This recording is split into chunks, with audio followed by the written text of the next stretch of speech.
Leaks have actually just come out that the Donald is planning to nuke Iran. This is official. It's it's a story. We're going to talk about it. It's going to be incredible. And there's a lot that's been going on in the greater internet universe. All right, we got Muslims trying to win elections by lying. We got unbelievable levels of expose that's been going on, and all the Muslim candidates that were just all exposed. Tons of foreign influence, lots of traitors that were just revealed from new filings being funded by Turkey, of all places. We got AOC basically acknowledging that she is running for president, also freezing her eggs, and also admitting that the world is not going to be destroyed in 5 years due to global warming, which is pretty insane stuff. And also Candace Owens getting absolutely shredded without having a single piece of evidence to any of her claims ever, looking like an absolute total moron. However, she is a black woman that was speaking, so we are listening and we are learning. Definitely lock in, subscribe. We got a crazy deep dive on all the things to do today. I am fully demonetized on YouTube, for those of you that are unaware. So if you could support me on Patreon, I am live on Kick and Rumble as I do this almost every day, every weekday. We try. And we have an insane stuff to do. That's right. I'm not doing it for the money. I'm doing it to send a message. But also, I would really like if I was paid. So if you could support me, that would be really great. Someone needs to tell the truth out here. And it's not going to be these paid-off traitorous dickwads. So lock in, boys and girls. We got a bumpy ride.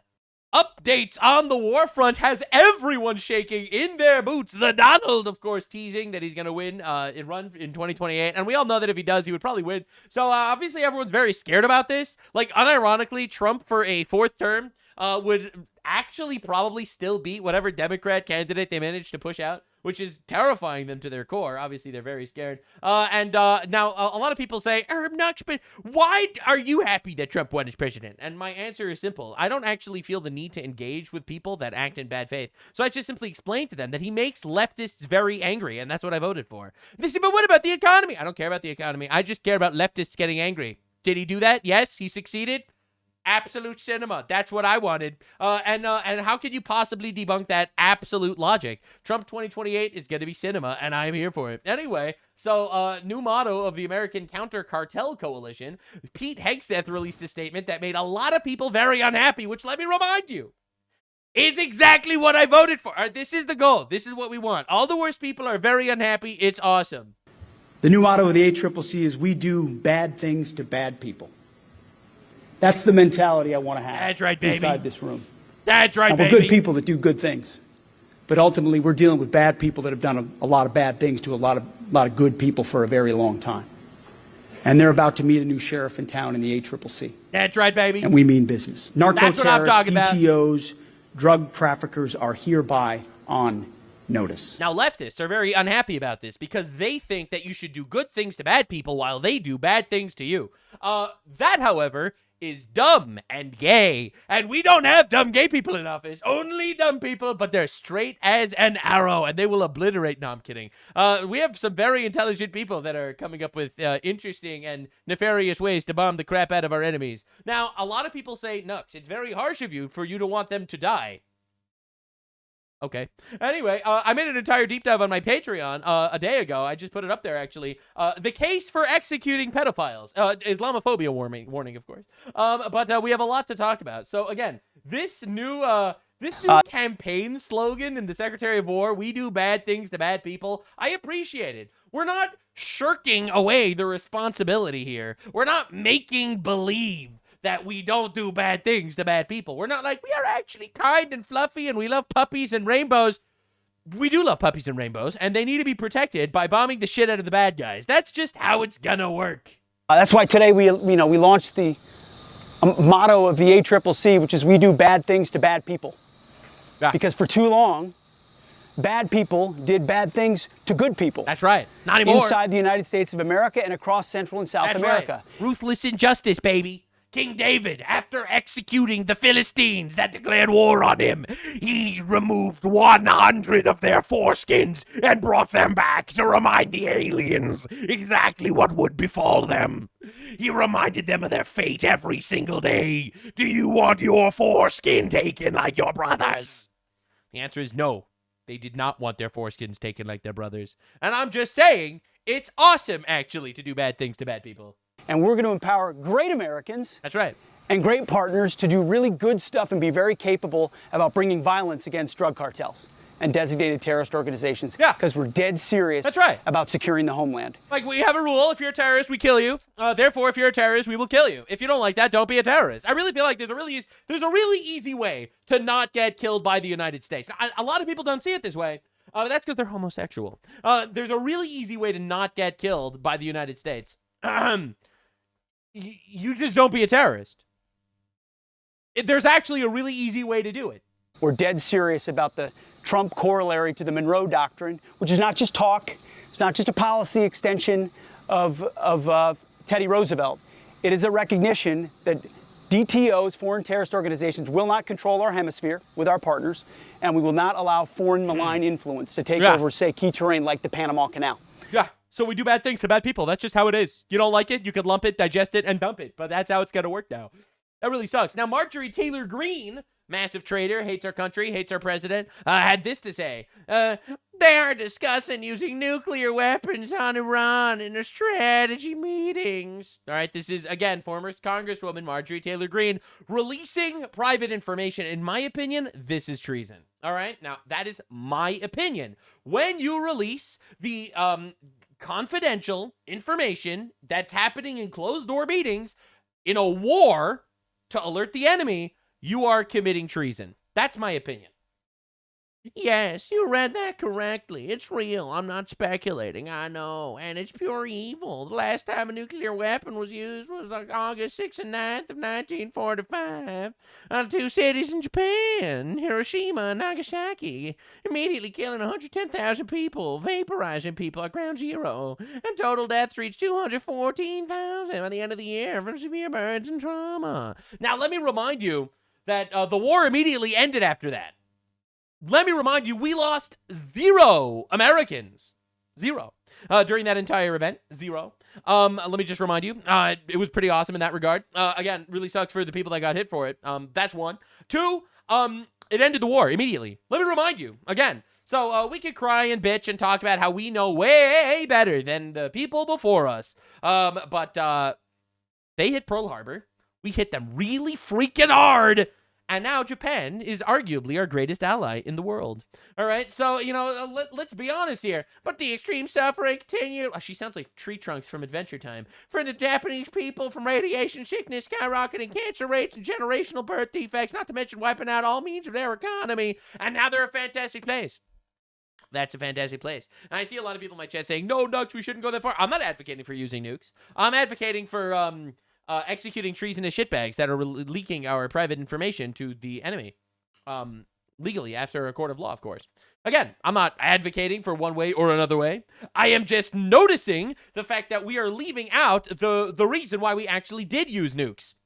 We used nukes to end a war, which we did successfully, where we lost no one during that operation, thank God. Personally, if I would have to pick nuclear weapon or 30 years in Afghanistan where we lose 10,000 soldiers, I'd pick nukes. All right. Now, if those were the 2 options, I'm just saying. All right. Anyway. So anyway, long, yappy woman post. You love to see it. It doesn't stop. Do not lose nuclear weapons. End this war now. Now, again, while she is saying this, and obviously I think this is leaking private information that she gets from a confidential source that I think personally is treasonous, there is an upside to this. Now Iran is like, holy fuck, they're using nukes? Holy shit! Wait, we want peace immediately. So obviously negotiations are interesting at this time. Thank you for your assistance, former Congresswoman Marjorie Taylor Greene. So anyway, of course, we got the Muslims on social media screaming, may Allah grant us victory! Now, obviously, for those of you at home, Allah did not grant them victory. I don't know if you are aware. Allah has actually done a pretty fantastic job at obliterating all those guys. Like, man, I've never seen Allah kick their asses quite this effectively, actually.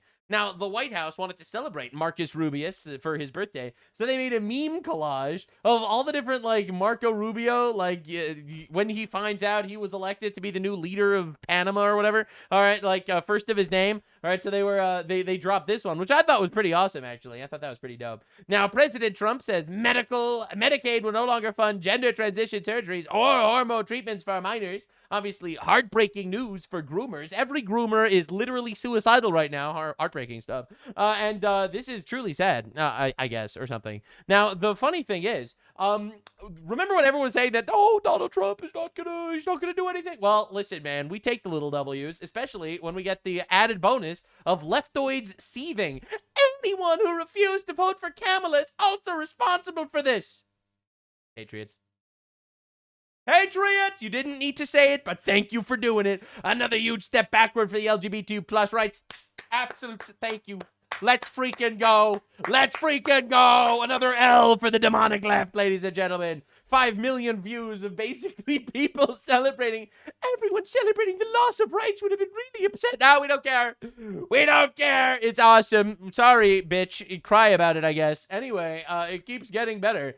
JD Just Dance Vance just released that hospitals and healthcare providers were subjecting children to horrific experimental treatments in service of radical gender ideologies. And the good news is that's over.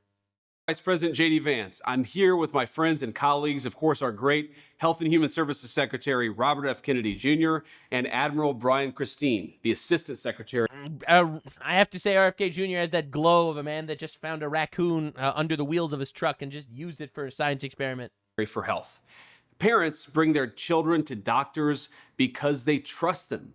They trust doctors to tell them the truth. Oh, they used and they to. trust hospitals to put their children ahead of ideology and profit. They used to. But when that trust gets violated, parents deserve to have a government that will stand up for them and for their kids and do something about it. Today, the Trump administration is proud to announce we're doing exactly that. Today, HHS released Wolves in White Coats, a report examining pediatric gender medicine and insurance building across America.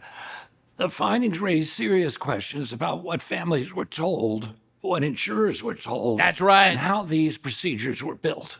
Today, Secretary Kennedy and I referred hospitals and clinics identified by this review to the Department of Justice and the HHS Inspector General for possible violations of federal law. These allegations are crazy, and they demand investigation. When children may have been harmed and families misled, it's on those of us in power to find the truth and to seek justice for kids who were harmed by these doctors. Under the previous administration, my predecessor, Richard Levine, promoted what he called gender-affirming care for minors, and there's nothing caring about that. Gender-affirming care. I love how literally every single thing that these absolute bitches have been promoting on the left. Again, everyone's like, oh, Trump, is he doing enough? These little things actually add up. I am tired of these absolute degenerates crying and bitching about how, oh, man. I mean, we're stopping children from getting castrated, but, oh, man, we're killing terrorists in Iran, and that really bungles my jungle. These are sex-rejecting, mutilating, transgender procedures promoted by the Biden administration. And notice the communist gobbledygook, all right? I'm going to just say it out loud. Notice the commie gobbledygook that they use for everything. Gender-affirming care is child castration, all right? Abortion is child murder, infanticide, all right? It is super important, in my opinion. It is super important to actually call things by their names. They're not illegal immigrants. They are invaders. They are aliens. All right? Let's be honest. That's what these things are. And I'm so tired of these people coming up with their awkward cultural Marxist terms to literally rewrite your dictionary to manipulate you. Administration, and thanks to President Trump's leadership. Oh, we were just participating in civil unrest, by throwing bricks at police officers. We're changing course. The Wolves in White Coats report issued by my office at HHS examines a medical system that subjected children to profound interventions while serious questions remained about evidence, about informed consent. Hot take, we lock up all the doctors that did this. And about financial incentives. The report found more than 225 hospitals and health systems established pediatric gender programs nationwide where they preyed on vulnerable children and told families that their kids needed life-altering medical treatments. All of them, every single one of them, in my opinion, should be treated legally like a pedophile. All right, someone that abused children and is now increasing their chance of suicide. All right, I talked about this a lot, actually, in my Patreon exclusive video talking about the case for executing pedophiles and their ilk, which I cannot say on YouTube, obviously. But I actually talked about this. In my opinion, if you are going to do something to a child that increases their likelihood of suicide by a drastic amount over the course of their life, then I think you should be treated as an attempted murderer. All right? That's my stance. And I think it's self-defense. Literally self-defense to get rid of these people. Legally, of course. I would never call for violence or anything. But I think it is very, very important to put this into perspective, right? 42% of transgender people commit self-harm. All right, let's be honest. That means anyone that does this to a kid is increasing the chance of them hurting themselves by about 40%. All right? That's crazy. 40% chance that whoever they do this to is now going to hurt themselves because of them. Like, what are we doing here? Why are we treating this like it's just oopsie poopsie was a fad? Woke one was crazy, guys. Yeah, nah, dude. When what they really needed was compassion and counseling. So many of these people got rich, not by doing what was good for the patient, but by actually mutilating these kids. It was disgraceful. JD. And if someone broke the law, we are going to hold them accountable. Good If the medical shit, dude. establishment failed children, we will confront that failure and restore the sacred duty to do no harm. And if our public health institutions lost the trust of American families, we're going to earn it back with truth, with transparency, That's right. and with gold standard science. Together, we're going to protect our children, and importantly, we're going to restore trust in public health. When you walk into the doctor's office, you have to know that they're going to do the best by yourselves, by your children, by your family. And we will hold accountable anyone who would betray that trust. We've got so many great doctors. We can't have a few bad doctors tarnish the whole lot. Thank you, everybody. What can I say? JD absolutely cooked with this one. Absolute cookage by JD Just Dance Vance. We take those. It's pretty nice to see. Now, ICE reports that it's detained more than 51,000 illegal immigrants in July, which would be a new monthly arrest record for the agency that amounts to 1,645 a day. For those of you saying, oh, I can't believe ICE is not arresting people anymore. Now, I want to make this clear. I think not enough people are getting deported. I think we should be deporting everybody. And every time I see a leftoid be like, so you support the idea of American citizens dying? Well, if they try to run over an ICE agent, then yeah. Duh. Anyway, the point that I'm trying to make is things are happening. They're moving at a faster rate than ever before. Remember, we are going minus 50K illegals per month as opposed to plus 100K under Biden. All right, just to understand the absolute difference in magnitude. Now, there's a reason why I'm talking about this specifically now. We recently got a pretty fascinating update that was just revealed, and I think it's definitely important to talk about. And that is the fact that Erdogan, the leader of Turkey, set up a $6.2 million Washington HQ and met with Mehdi Hassan, radical leftist Islamist pro-terror. CARE, this is the, Institute of Islamic American Relations. John Kiriakou, you might recognize him. He's the podcast guy who works for Russian state media that is an ex-CIA guy that keeps talking about how the United States is evil. And Tucker Carlson's business partner. All right. Now, these are all the informations. The files are actually out. This isn't like up for debate. All right, attended a meeting with John Kiriakou. This is attended a meeting with Neil Patel. Neil Patel is Tucker Carlson's partner. All right, and so interestingly enough, I think a massive amount of this demoralization op that's happening is that Trump isn't doing anything. Trump is just an absolute failure. He's doing all the things that are terrible. It really seems like a lot of that is coming from a foreign influence campaign, and it seems to be working. Listen, man, I just see a lot of bitching and a lot of crying a lot of the time, and it's really, really sad, and it's really incredible to see how much is actually just foreign influence. Now, Nick Shirley, all right, has recently released this video uncovering fraud in New York City, and let's just say the responses were unbelievable. This might be a bit shocking. Remember when I went and exposed the adult daycare scam inside of New York City? Yeah, I do remember that. that. These adult daycares were billing for an impossible amount of patients inside of Flushing, Queens for adult daycares. For instance, this guy right here operated an adult daycare that received $44 million of your taxpayers. Fat fuck daycare. I exposed it plain and simple, and Governor Hochul and Mayor Mandami absolutely went completely silent. Obviously. And it's super funny because when I exposed the daycare fraud in Minnesota, then New York City gave $4.5 billion to 2-year-olds, and I said, why are you guys doing that? They said, well, this initiative extends mainly to 2-year-olds, but intellectually you may be eligible.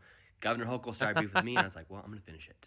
Well, now it turns out that Governor Hochul is receiving donations from these adult daycare scammers in New York City. Living Well received $8.6 million in 2025, and on their peak day of business, they billed the state for 406 beneficiaries. My name's Nick Shirley.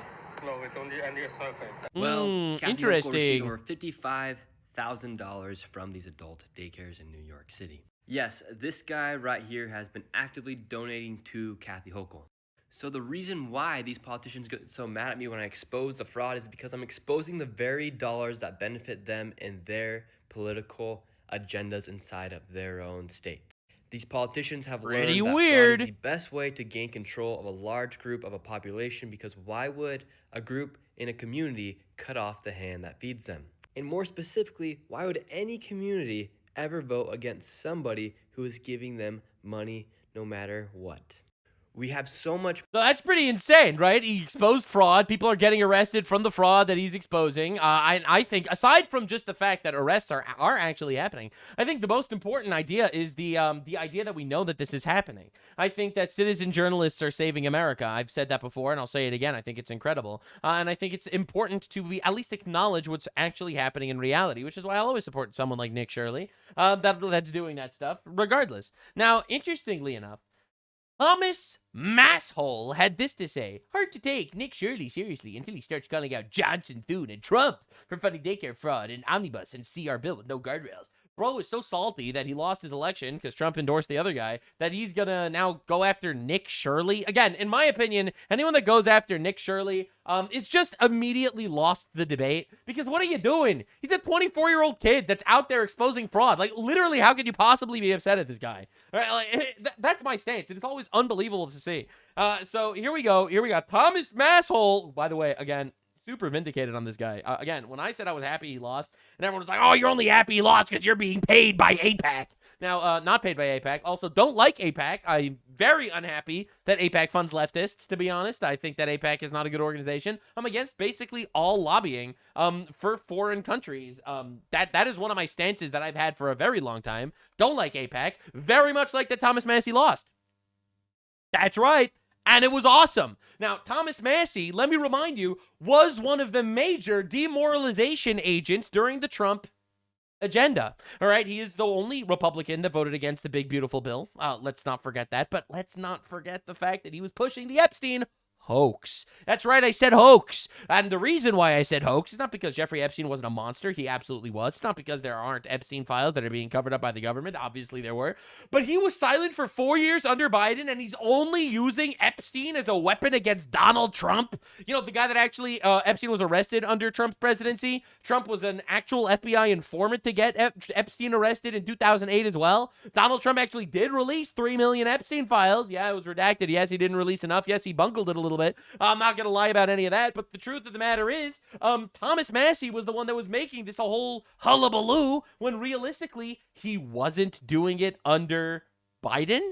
Question mark? So again, in my opinion, this dude was always a grifter piece of shit. And it is pretty incredible to see that I was just completely vindicated. All right, now, actually, Nick Shirley responds. In other words, why can't a 24-year-old solve all the government spending problems? You people in D.C. are a large part of the problem. All you do is complain and whine on acts while your job is to actually work for us. I've exposed and saved America billions. What have you done?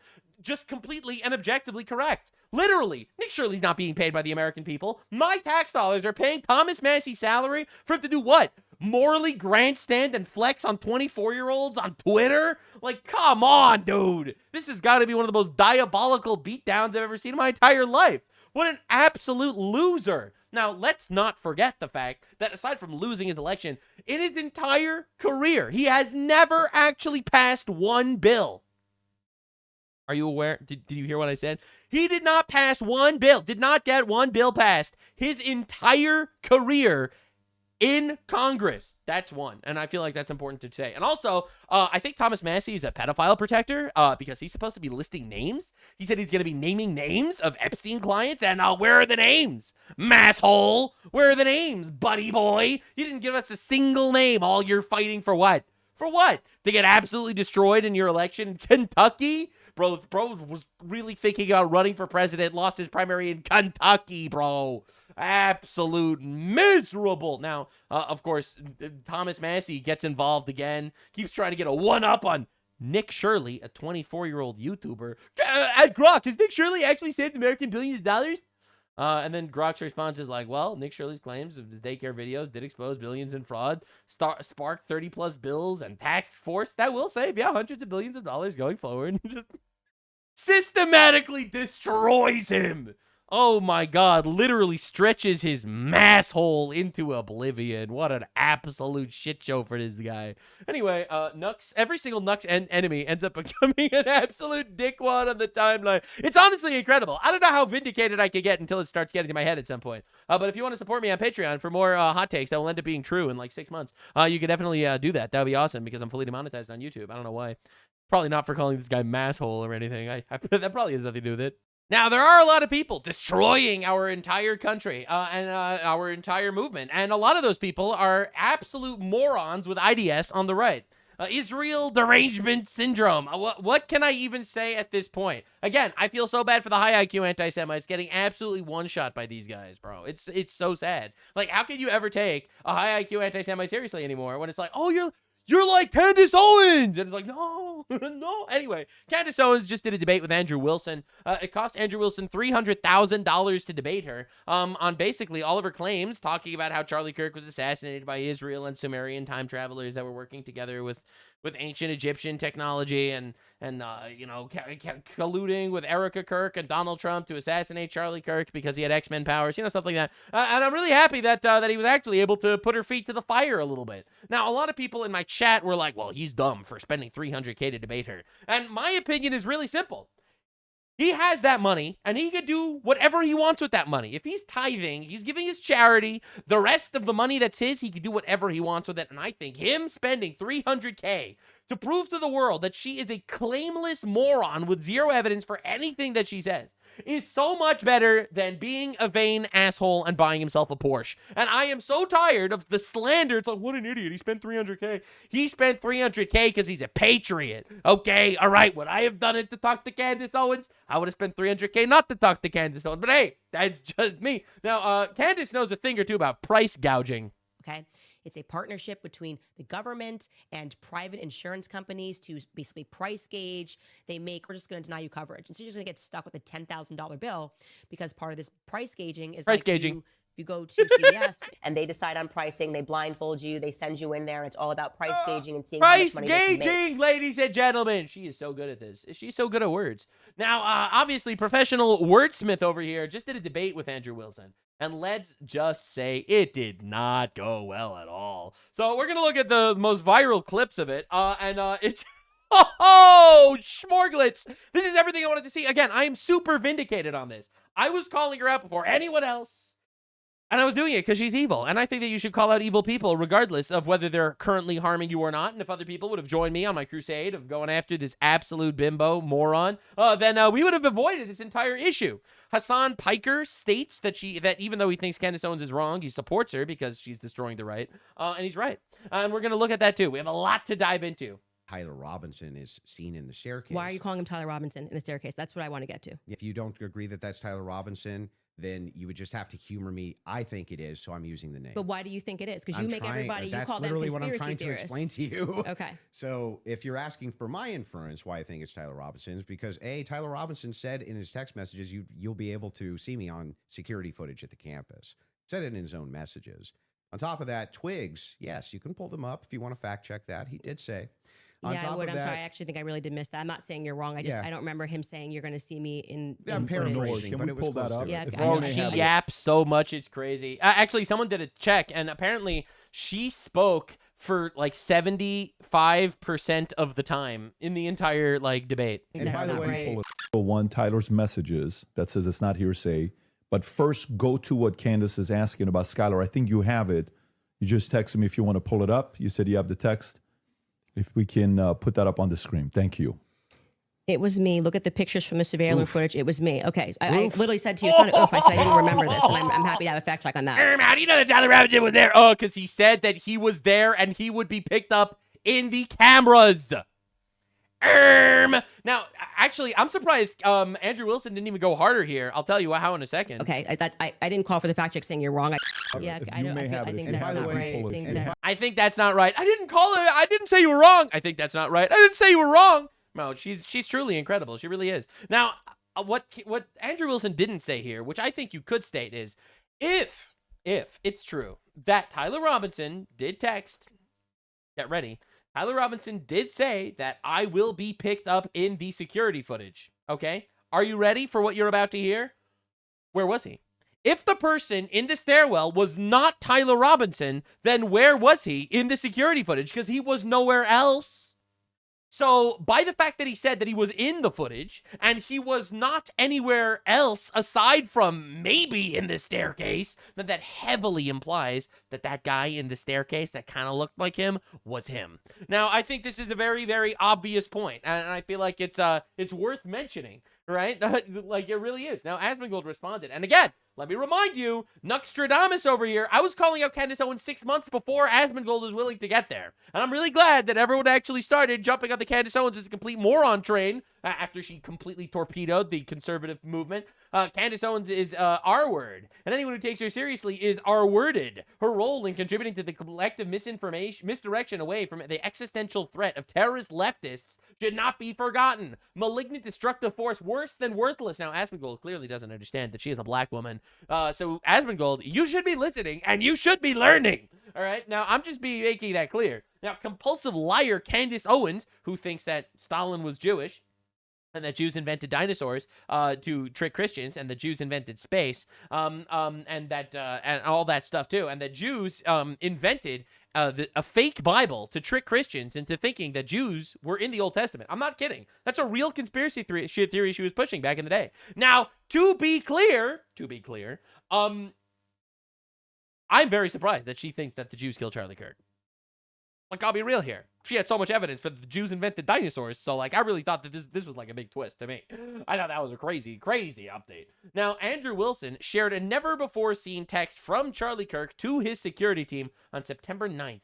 Right? This was 1 day before he was assassinated brutally, and this is a text message that was never shown before. Now, remember, Candace Owens' entire theory is hinged on the fact that Charlie Kirk didn't want to be pressured by donors to platform Tucker Carlson, saying that if the donors are going to keep pressuring me, I'm going to have to leave the pro-Israel cause. All right, to say that, oh, that means the Jews killed him, which is, like, completely insane. But this is another message that was just revealed yesterday. On September 9th, Charlie's security team wrote to him, yes, law enforcement has been fully supportive and agreed to a security plan and posture. Tomorrow's event will be covered by both my team and the campus PD.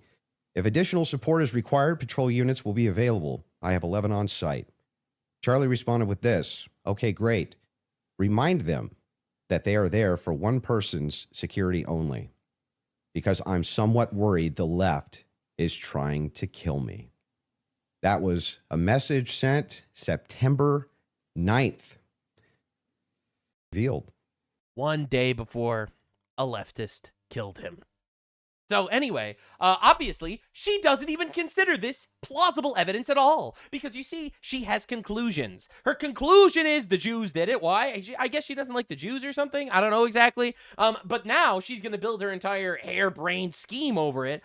Because the reality is she doesn't care about the truth. She cares about her feelings. All right, and her feelings are manipulating her. And this is a fantastic reason why some people shouldn't have the right to vote. But anyway, we have a lot to dive into. So this is a huge one. So Candace Owens and Andrew Wilson are both asked, what percentage do they think that Tyler Robinson is guilty? I don't know. I'd say 75, 85%. Candace? 0%.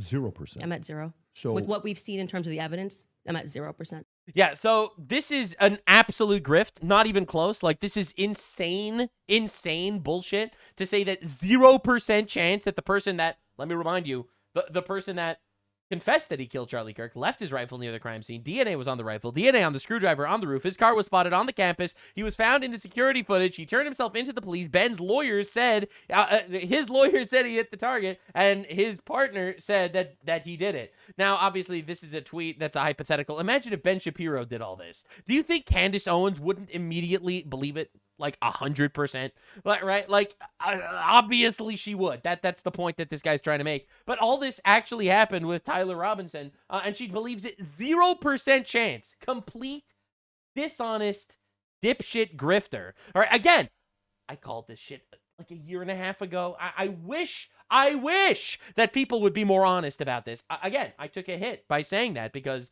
if you're conservative and you call it another conservative, obviously you're going to have an overlapping audience, and the overlapping audience is going to pick mommy or daddy. In this situation, I got shit, but I was so vindicated, baby. So freaking vindicated. All right, unbelievable, incredible. Now, Candace Owens collapses when Andrew Wilson has to provide any evidence that Israel and France were involved in Charlie Kirk's assassination. I think France and Israel are involved in Charlie Kirk's assassination. All right, so that's your thought. She thinks that Israel and France are involved in Charlie Kirk's assassination. And I'm going to put that out there with full confidence. Full confidence. I also involvement. I understand. Yeah. So you think you with full confidence, you think that I think Israel's France involved. and Israel. Yeah, I mean, the person that gave me that thing that I reported said that French Foreign Legion were on the ground that day. Mm-hmm. Again, this would be at a professional limitation for me to then go and probe that information that I handed over. I can't do that. I'm not But the you United don't have States any government. positive evidence of that. Okay. Right? Liz, I don't. Can you just stop? It's actually just like annoying to hear you keep saying positive evidence. I've just asked me what. It's really annoying when you ask me for evidence of my claim. It's really annoying, actually. I think. I just tell you. Yes, I think Well, they are that's involved. a claim. I think. No, I said here's what I think. I have every right to ask you about your claim. Yeah, but and if there's positive evidence in for this your statement, claim. I literally just said I think, and I am allowed to think. Yeah, I am allowed to think. It's my right to think.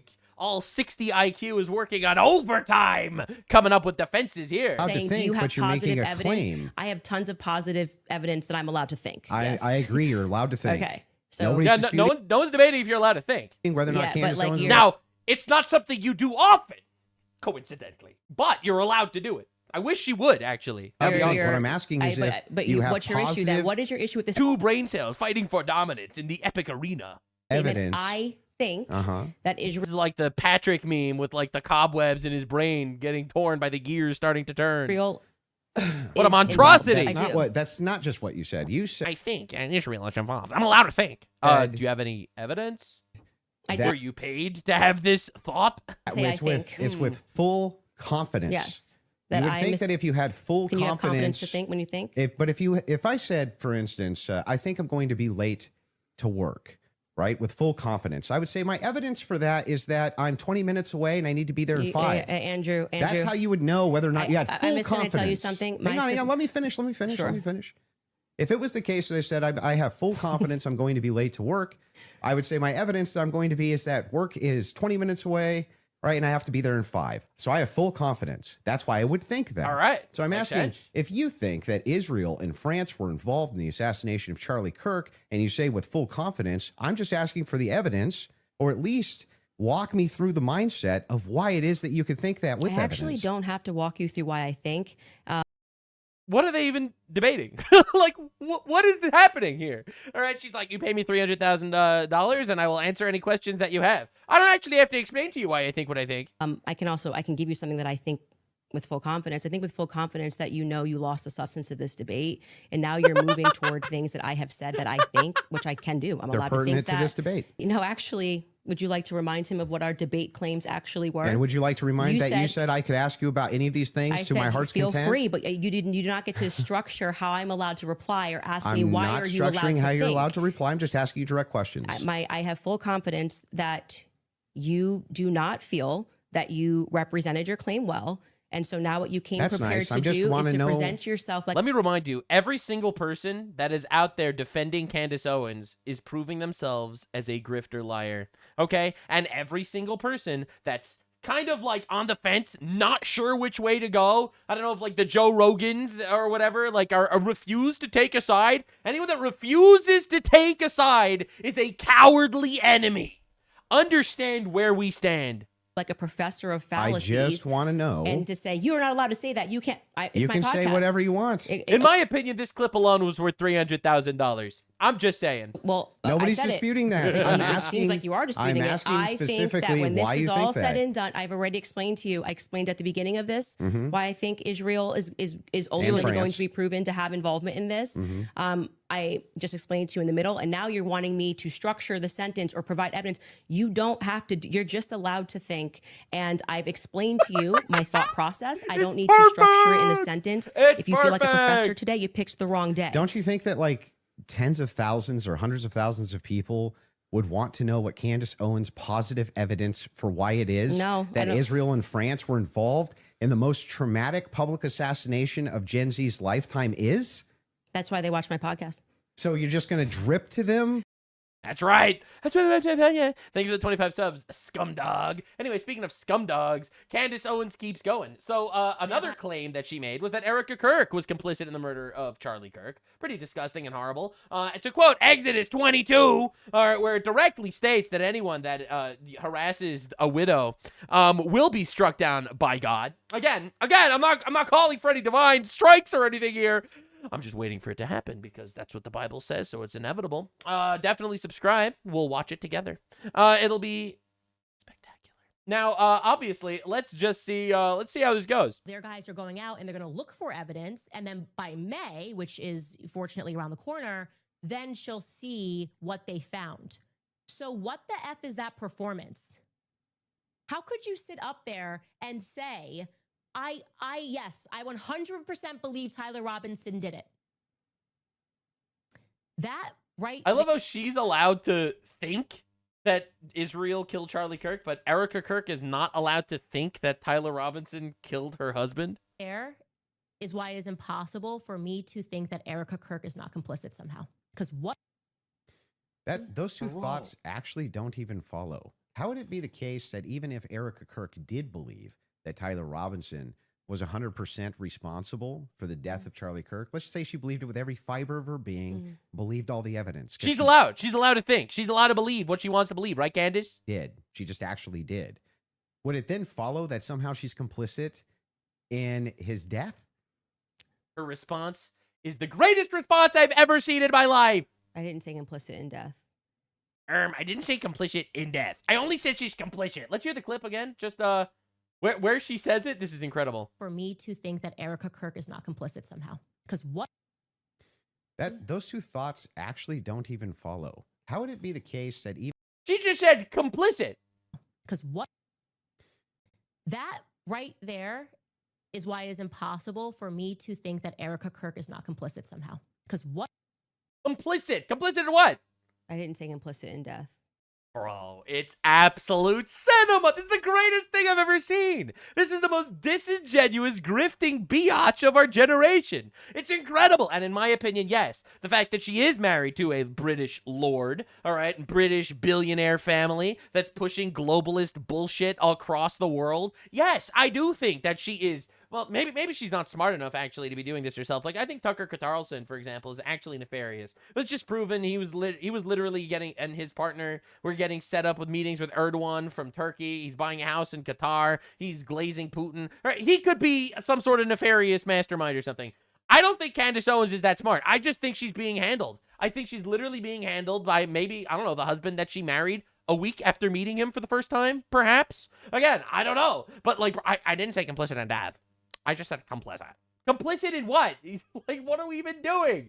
You know what you meant. Bro, Candace Owens just getting slaughtered on every single claim. No evidence that Israel was involved. No evidence that France was involved. No evidence that Erica Kirk was involved. No evidence on anything was involved. Now, here's another crazy thing. I'm not Candace says that, Tyler Robinson is innocent, but Tyler Robinson's parents turned him in. I'm not going to address that. I got it, but why aren't the parents disputing that? No. Well, first in court, when they have a legal team that is going to be advising them not to speak to the court because your son could go to prison but forever. They're playing to somebody else who's your source? I'm not going to address that. Claim to weird. someone else I who's don't your think- I don't source, think but it's- won't go publicly tell the media this yes. is not true. Well, what I did not say to you that I just said I have a source, so I want to be very clear and take it from somebody who is involved and permanently sued about. Yeah, but it's bizarre that they would utilize a source which would get the information to you, but wouldn't just go to the media and be like, actually, that's all wrong. If I thought that my kid was in any way, shape, or form going to be up, you couldn't shut me up. Or my wife, she would be like, that's not true. That's ridiculous. There's no possible. That never happened. These people are lying through their teeth. They'd be public whether you like it or not. Violate the judge's orders and see what would happen. If you have a source, it seems like they're violating it with them. I'm not speaking to a source, but what I am saying to you is speaking just relevant to what this is. Seems like I'm they're violating it with them. I'm not speaking to a source, but what I am saying to you is speaking just relevant to what this. Oh, it's just, I don't know. I have a source. I can't name him. No explanation. Now, the thing is with her sources, they could be anyone. I have fed her false information that she's repeated. Again, I don't know if she got it from me or if she got it from other people that were doing this. Like, when she was pushing that B cult shit, I was sending her unbelievable emails of incredible gobbledygook. All right, you don't understand. I sent her an email. I came up with this whole lore saying how, did you know that the only female judge in Judges was Deborah? Deborah is the Hebrew word for bees, and suspiciously all these communist movements that are pushing feminism and girl bosses are all bees, referencing an ancient sect that leads you back to the Old Testament, suspiciously. Right? And like, I was pushing this, and she was literally pushing this bee cult shit like in her videos. It was unbelievable. Again, I really was hoping she would mention like the person that sent the email. Then I would have taken credit for it, but she said anonymous sources, so I don't know if it was me, obviously. But I was sending that shit to her. All right, so I don't know what her anonymous source is. I have no idea. But it's entertaining to watch. It really is. Now, Candace Owens keeps doing this every single step of the way. This is why I did not engage in any like Erica, everyone's questioning what she's wearing and all this stuff. I was like, I'm gonna wait here because I don't know, just it feels weird. I always try to stay away from the pettier things about Erica that don't register as right, but I just go, okay, it's a little too petty when people talk about her outfits, wearing the glitter pants and things like that. Yeah, it does kind of build a profile of somebody. I personally just say that I think her stylist is just deeply dislikes her, whoever it is, deeply dislikes her. Like, I never criticized Erica Kirk. Right. Now, another one of her big lies was the reason why she thinks Israel actually is involved in the assassination of Charlie Kirk is because Benjamin Netanyahu, Big Yahoo, top Jew, some would call him. I wouldn't. But some would call him top Jew. He went out there and he said that he didn't do it. Why would Big Yahoo state that he didn't kill Charlie Kirk? That's pretty suspicious, isn't it? Well, that's her claim. About how Israel got into the conversation, it was because immediately after Charlie died, one of the first things we saw was the prime minister of Israel, who's fighting like a 27-front war, felt that he needed to come do a little mini tour and to be, strangely, to state that I did not kill Charlie Kirk, when nobody was having that thought. He was asked the question by the reporter. Some of the internet rumors that somehow Israel is behind the Charlie Kirk murder. I want you to, make a statement. It's so absurd. That's insane. People were right, so just understand what was actually going on. All right, so here he was on Newsmax talking about the war, okay? This war could end now. He was talking about the war on Newsmax. Now, Candace Owens and Ian Carroll and the dipshit reject circus out there was pushing the conspiracy immediately that Israel did it. Just like the Jews invented dinosaurs, according to Candace Owens. All right, which I covered in a previous video on Candace Owens. If you want to see how the Jews invented dinosaurs in space, and Stalin. That's pretty insane. So if you want to see that, you can watch my previous video. But they were immediately stating that Israel killed Charlie Kirk, which is a completely absurd premise because A, there's no evidence. B, Charlie Kirk was one of Israel's biggest defenders, like literally, in the United States. He was more pro-Israel than I am. All right, way more. Now, to be clear, then they asked him about the internet rumors that were circulating that were being pushed by her. Okay? By her. And he's like, no, that's crazy. And she's like, that is evidence that he killed him. Like, this is complete insanity, man. It's completely crazy. Tucker Carlson said Kirk supported Palestine. Kirk supported Palestine. Yes, which is why he has extensively stated how he supports Israel bombing Gaza. Absolutely, right? So anyway, Hassan Piker was very, very happy to talk about how based Candace Owens versus simp Andrew Wilson, who completely lost the debate. Now, again, there is a reason why Hassan Piker is saying this, and it's actually, I think, very important to watch. Now, if he was intelligent, he wouldn't say this. The good news is he is an 80 IQ Turk Roach who has decided to state this out loud for our pleasure. You know, I wouldn't say that I'm on her side on this issue. I am, let's just say I'm spiritually on the sidelines on this. Because, like, on the one hand, my brain tells me something entirely different than what my heart is championing, if you know what I mean, okay? If you're picking up what I'm putting down. On the one hand, I want to be logical. I want to be rational about this case. The rational case is that the leftist killed him, obviously. However, his heart really wants to blame Israel. But then on the other hand, I'm thinking to myself, I can't speak out against this queen. I mean, I can't speak out against this queen because this is a queen that successfully and single-handedly undermined the Republican initiative to martyrize Charlie Kirk and use that example to crack down on political dissent. No, on terrorism, but continue. She dropped a grenade on the discourse. So I'm with her. It's hard. It's hard for me. My brain says, no, it's probably Tyler Robinson. But my heart says, go, Candace, go. Keep cooking. You know? Does that make sense? I'm on the sidelines. I don't even want to course correct. Isn't it awesome that the terrorists all support Candace Owens? Isn't that just incredible? I think it's beautiful, actually, I would argue. I don't. No, I think that it's really cool that he just gives the entire game away. All of the leftists believe that a leftist killed Charlie Kirk. All of the leftists don't buy this conspiracy theory, but all of the leftists support her regardless in order to destroy us because they recognize rightfully that she is an op that is obliterating the conservative movement. Literally, quite literally. And it's so awesome. Now, Luigi Mangione, yeah, he's going to jail. But anyway, interestingly enough, Destiny does the same thing. Do you know any of the charges he's up for right now? Yeah, of course. But I want to make sure that we have them listed. Yeah, but like can you name one? Because my general perspective is that you don't actually care about this case. You're not following the case. I mean, like, that's a fair thing to say. The question. I mean, not really. It's irrelevant whether he cares about the case. It is completely irrelevant for the actual substance of the debate. It seems pretty, like, if you're going to engage and you're going to say the evidence is overwhelming that Tyler Robinson is guilty, I just think that you should, like, can you tell me one Then let's do the charge counter. that he's... You can really, this is a great gotcha. No, you just got to ask me, play clips out of context, put me in the hot seat, so please just answer the question. This is fair. Name all 7 since you've been following the case. Okay, sure. You name one. Yeah, you named all 7. I'm happy to do that, but can you name one? This was really I think good. He's been charged with murder. That's actually incorrect. Okay, great. Now name all 7. It would be more qualified, probably, right? And I don't know if even for this particular one would, Doesn't even, this is like... Name all 7. And I Can you name all 7? I can. Then do it. Sure, you don't have to... Do it. No, do it. I'll count them. Go ahead. You don't have to put your fingers up. Okay, I'll name them. Yeah, sure. Name them. The first charge is aggravated murder, because that's what... Absolute cinema. Actually, it's not murder, it's aggravated murder. Carries a death sentence. So murder. And he's like, yo, Candace Owens obliterates Andrew Wilson. Now, he doesn't believe this. He doesn't believe this at all. Like, we all watched the same shit. We all watched exactly the same thing. But, of course, Destiny takes the side of the one that's destroying the conservative movement. And Candace Owens retweets Destiny. You know, Destiny, how everyone felt watching his portion of our debate. Let me remind you, right after Charlie Kirk was assassinated, Destiny went on Piers Morgan to say, I do not condemn the violence.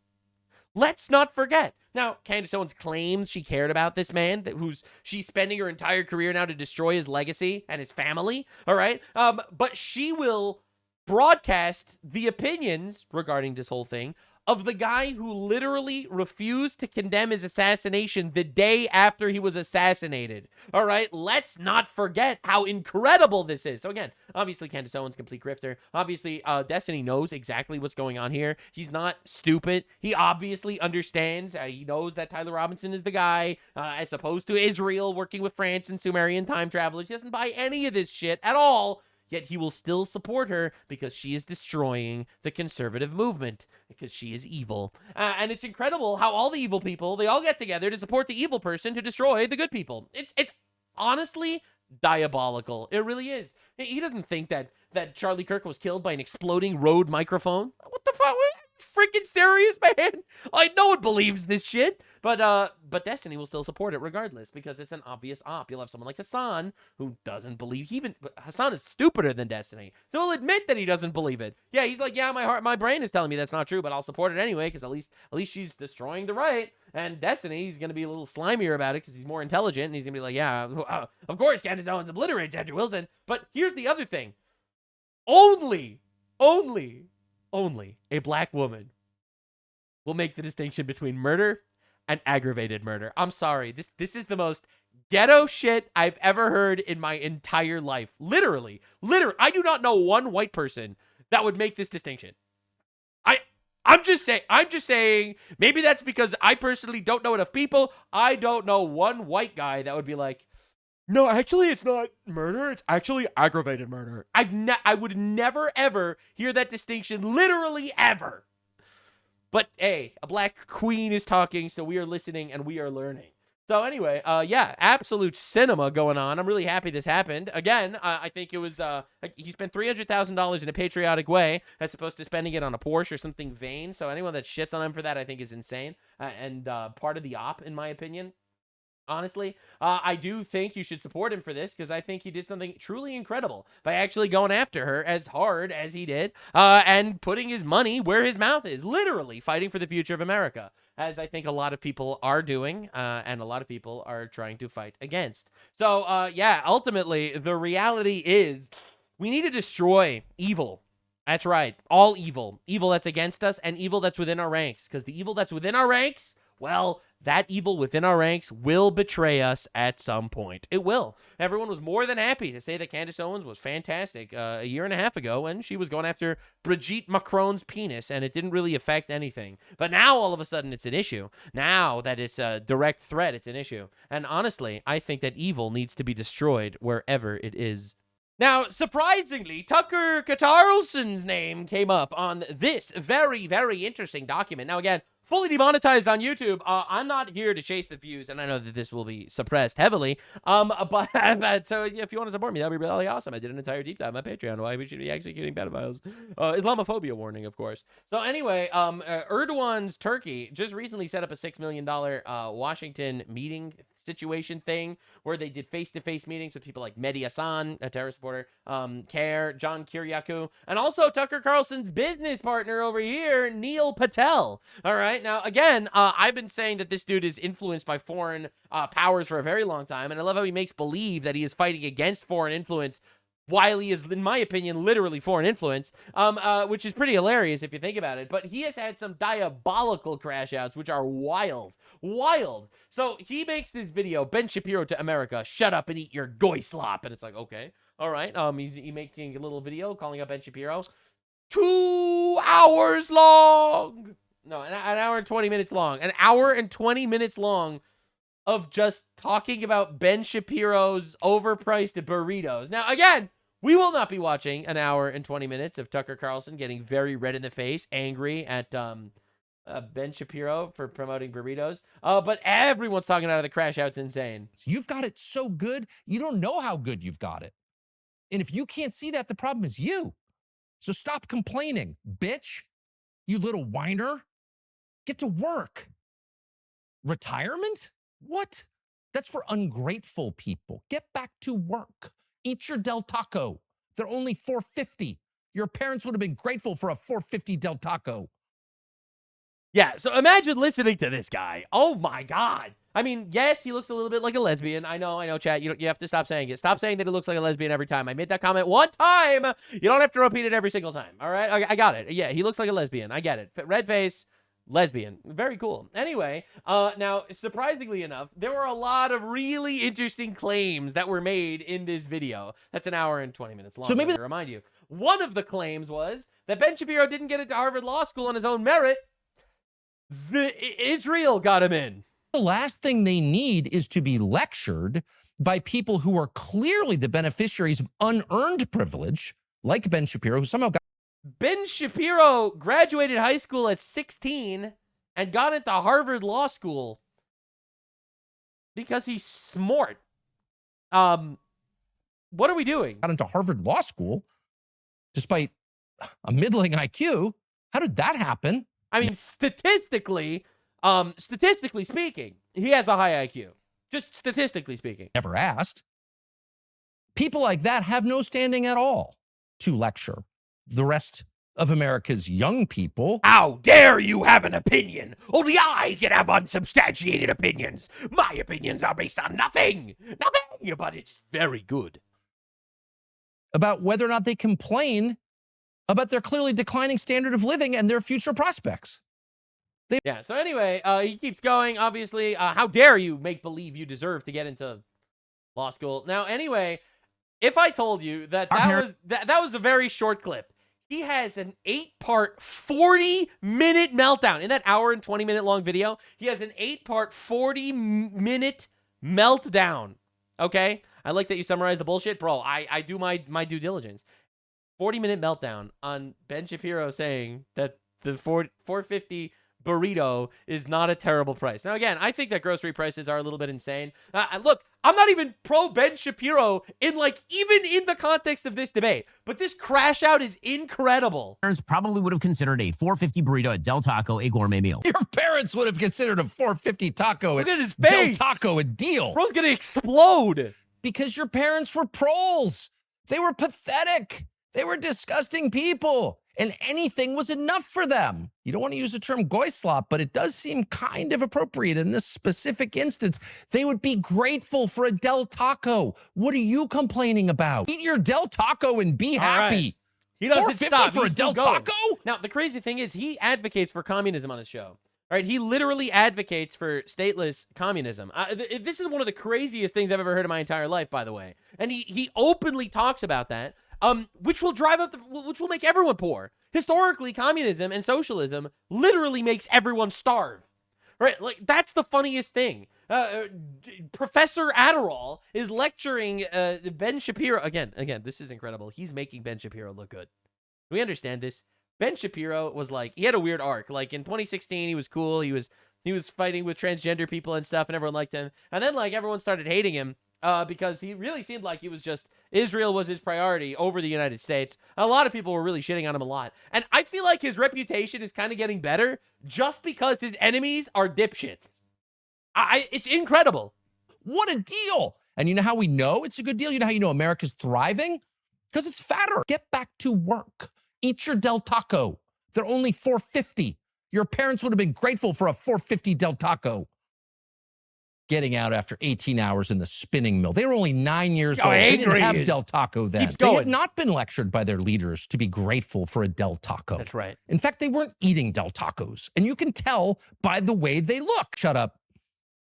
Burritos are enough for you. A $20 burrito is a good deal. Eat your burrito and be quiet. Eat your burrito and be happy. No chalupas for you. We're going to set you alone in an apartment by yourself with your cat.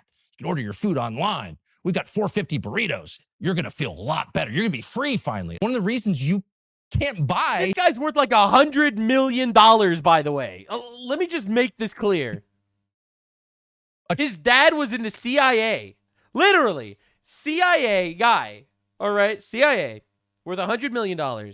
Funded by foreign governments. And he is, for a fact, by the way. He was given $15 million by an Iranian billionaire. That's a fact. All right? Literally. Has houses in Qatar. Goes to Russia 3-4 times a year to suck Putin's cock. This is incredible. Cheap burrito, unless Mark Levin makes one for you, and we hope he will. We hope he has that can-do attitude that gets him in your kitchen, rolling you a burrito for free. So there's no one we can think of who's got a clearer handle on this or a more longitudinal view gained over many years, beginning at the Treasury Department on this question than Catherine Austin Fitts. And she joins us now to explain why burritos are $20. So again, he had a guest planned for this show, but he spent the first 40 minutes monologuing about Ben Shapiro's burrito take. Again, I just want to make this very clear. I don't even agree. I don't even agree with Ben Shapiro. But this is the funniest thing I've ever seen in my entire life.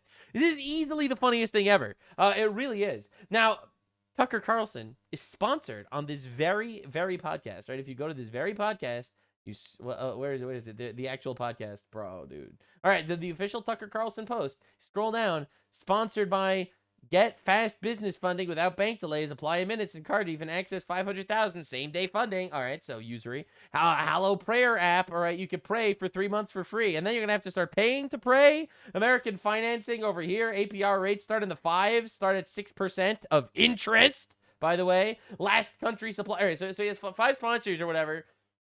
Bro, this is slop. This is literally slop. Now, I don't care. It's ironic when you are going to sit here and you're going to say the $4.50 for a Del Taco is too much or whatever, but you are literally charging people for an app to pray. Bro, pay to pray? What is pay to pray? I'm pretty sure you could do that for free, bro. All right, oh my God, what are we even doing? So anyway, it gets even funnier. It gets even funnier, dude. So Tucker Carlson said that Ben Shapiro didn't get into Harvard Law School on his own merit. Now, Tucker Carlson knows a thing or two about not getting places on their own merit because you see, Biden got Tucker's son into college. In 2014, emails verified by the Washington Post via forensic analysis of Hunter Biden's laptop, Tucker Carlson thanked Hunter for writing a recommendation letter to Georgetown on behalf of his son Buckley. Buckley attended the University of Virginia instead. So it seems like, he's talking about Ben Shapiro didn't even get into Harvard College himself. He's a beneficiary of a foreign government. However, he literally got letters of recommendation written to him by the Biden crime family. Like, bro, unbelievable, dude. Oh my God. Now, the Hunter Biden laptop repairman comes forward to talk about how Tucker Carlson specifically did not want his side of the story while he was giving Hunter Biden a full-ass rim job on his podcast a couple days ago. To have Tucker not even want me to talk about the laptop on his show for a year and a half, told me that, and then when I found out that Tucker was in the laptop, it kind of all made sense. So what I feel like Tucker's doing right now is I think he's kind of running cover for his complacency in covering the laptop. I mean, he beat his sabers and talked about accountability, and he brought up the laptop a lot. But I mean, it took him a year and a half to have me on the show, and I was told if I talked about anything other than what he wanted to talk about, I would never be invited back. Who said that to you? The producers? Tucker's producer. Interesting. So I've had Tucker flagged as like complacent. Now, remember, his new theory for the laptop is that actually the laptop that Hunter Biden literally himself gave to this repairman that he signed was actually planted by Israel. Again, I'm just saying, man. The high IQ anti-Semites are going to have a really rough time making it out of this shit alive because all of the people, like, on your side, they're all idiots. They're all idiots. This is the most obvious foreign op, the most obvious foreign op of all time. If I was designing a foreign op to manipulate the United States of America, I would get a couple of influencers to tell people that there is a different foreign op going on. And every time you see something, you could blame it on the other foreign entity instead, which happens to be your adversary. So when Qatar, home to Hamas leaders, and Turkey, got openly advocating for reestablishing the Ottoman Empire, and Iran, and Iranian billionaires did fund Tucker Carlson. These guys will get together, adversaries of the Jews. These guys will get together to literally factually pay people in the United States to promote the most absurd conspiracy theories of all time. Now, I don't like foreign influence. I do think Israel does have influence in our elections and shit, which I don't like, obviously. However, you've got to be a complete idiot if you think that Israel, all right, who, by the way, 0.1% of their GDP is like our foreign aid, which is 0.05% of the foreign aid that we give, all right? And we're supposed to sit here and make believe that, like, these are the guys, they blackmailed all the politicians and they rigged all the elections, except for the ones that they keep losing, apparently. They're planting Hunter Biden's laptop, but also they control the media that was suppressing the laptop story. And dude, you have to be a complete moron to fall for this shit. Really? With covering up the laptop since basically the 16th of October. 2020, 6 years asked me a lot of questions, and then that was it. I didn't hear a squeak out of him. What's your speculation? You said he's in the laptop. In what way is he in the laptop? Is it an email exchange? Yeah, he was friends with Hunter. He was neighbors. I think he was asking for Hunter to get his kid into Georgetown, and then I think the wife had some plans. I know he was in the laptop. Weird. I don't care. It's DC. Plus, I mean, people forget Tucker was in CNN for a while. I mean, He's a Democrat. yeah, he's an opportunist. So Yeah, you know, I think he was a Democrat. He was on Fox News. Now he's funded by Iran and Qatar and Russia. It's pretty incredible stuff if you think, allegedly. It's pretty incredible. Also, his dad was a CIA agent. Like, again, it's incredible stuff how this dude managed to slurk around. Now, recently, he did a show with Glenn Greenwald. Glenn Greenwald is a homosexual leftist, but he's free Palestine, so therefore he was invited on Tucker Carlson's show. And this is, in my opinion, incredible. Trump in office, that Russia was the absolute aggressor, and these were war crimes similar to the worst wars you can imagine. They all got just overnight convinced to want to pour hundreds of billions of dollars into the arms industry. One of the candidates who won in New York, Darlisa Chevalier, who was actually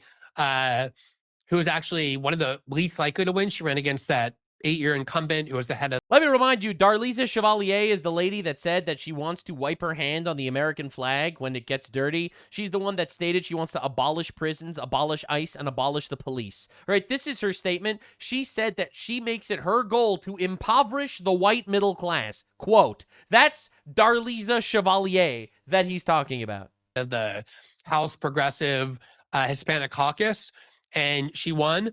She was actually somebody who has a history of saying, we're not going to support this NATO war. Why are we spending all this money to fund, the NATO war against Russia that's sacrificing Ukrainians? I was so happy to finally find someone on the left who reconnected to that old. And she kind of quickly has downplayed it because Ukraine remains a religion on the left. So there is some of that more positive radicalism amongst some of these DSA candidates.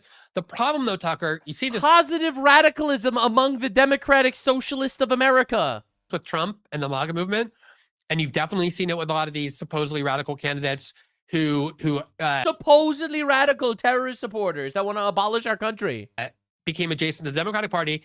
Is you can think that you're taking over these parties in order to commandeer them and their power to change their dogma to yours. But infinitely more likely for so many reasons is that it will commandeer you and it will suck you in, and it will severely limit, even if you have radical ideas or impulses or outside of the norm or anti-establishment thoughts, will severely limit your ability to advocate them and to impose them. That is the most bracing fact. And I'm glad you said that, but I'm also sort of sorry you said that because it's so depressing. Do you see, is there any so much word salad, man? I really love that salad with words that you stated. Where, and I almost hate to use the word radical because I think this is also reasonable and pro-human. It's so reasonable and pro-human that you have literally a movement that's promoting open communism. I love when they do that, guys. I love open commies. They're awesome. Don't fight wars if you don't have to.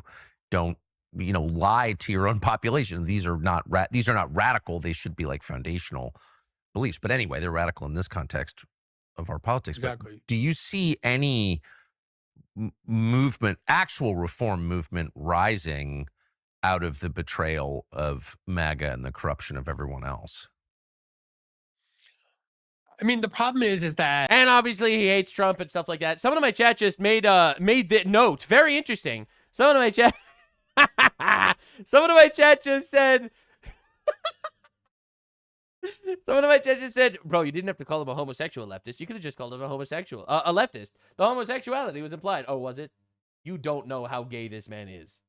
You have no idea how gay this man is. This is Glenn Greenwald. He leaked this shit by accident while he was doing a journalism, okay? All right, you don't understand the level of homosexual we are discussing. This is like level 9,000 Vegeta level homosexual. All right, now Tucker Carlson and Glenn Greenwald claim that Putin is actually a moderate pro-European. Putin on the spectrum of Russian politics is firmly on the moderate side. Yes. Right. And pro-European in his early career was in Europe, in East Germany as a KGB officer. Famously, he speaks German. He's tried to join NATO. So this idea that he is a Russian nationalist who hates the West on principle or for ideological reasons or whatever is. So again, let's just make this really clear. And I know this is going to be controversial. Some of you won't like to hear it. The number one growing Muslim community in any Christian nation on the planet is Russia. A lot of people don't know this, but it is the fastest growing Muslim population in any Western-ish white country, is Russia, which is so weird that he's so pro-Russia. Wow. He's really out there schlicking it with Glenn Greenwald. It's pretty incredible if you think about it. It's like totally insane. And I do think we're going to see someone like that lead Russia next. There's no doubt in my mind. But why the fixation on lying to us about who Putin is and what that system is? They're lying to us about this guy that started a giant war is actually potentially not so nice? Question mark. Maybe doesn't like white people or something. Now, Tucker Carlson doesn't stop. It's truly incredible, actually. He doesn't stop. Blazing socialist. In a vibrant socialist movement, small but active. And one of the aims of both parties, and they both agree on this, is to keep it at bay. Now, how do you do that? Well, mostly not with force, by stealing the issues. So the claim that socialists make is we care about you. And we want to make sure you have enough money to live here without worrying unduly. That's the core claim. And they may be against Thanksgiving and for transgenderism or whatever insane idea they're for, and a lot of them are for those ideas. But their fundamental pitch is an economic pitch, and the pitch itself is not crazy. Their solutions may not work. They might hate God and be race communists that want to import the third world into our nation and turn ourselves into a shithole. But their Del Tacos will be cheaper. Yes, you won't make money because obviously in a communist society, everyone's poor. But the pitch they make to voters is very straightforward, and anybody can understand it. You don't have to be a socialist to agree. I'm certainly not a socialist. But why wouldn't I want leaders who care what Skippy peanut butter costs? Well, of course I would. That's right, guys. The socialists, they just want free healthcare. And this has been recognized forever. But the kind of modern American monopoly arrangement where 6 companies can behave like countries, have sovereignty, unlike our own nation, and control every part of your life through debt.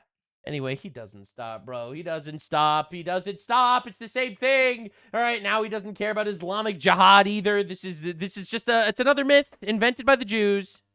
And there's no poll taken in the last year that shows that people are more concerned about the Iranian nuclear program or Islamic jihad or some Muslim group far away than they are about the price of Skippy peanut butter. There's no poll that shows that because the majority doesn't feel that way. Except that's not true. And why would it? Who cares about Islamic jihad? I don't know, 250,000 white girls in England that were raped? Maybe, I don't know. PPUSA did a poll during There were like 10 different Islamic terror attacks on United States soil, like over the last couple of months. Hello? Fest, and they asked the audience, what they considered to be the greatest threat to America. And they did put radical Islam at number 1.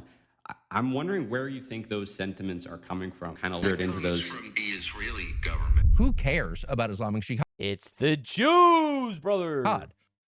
Yeah, so anyway, he's been pushing this a lot lately. Now, Ben Shapiro responded, that she apparently. Murdered Charlie, and everyone around him murdered Charlie within an hour of each other. Wow. What, the heroism, my goodness.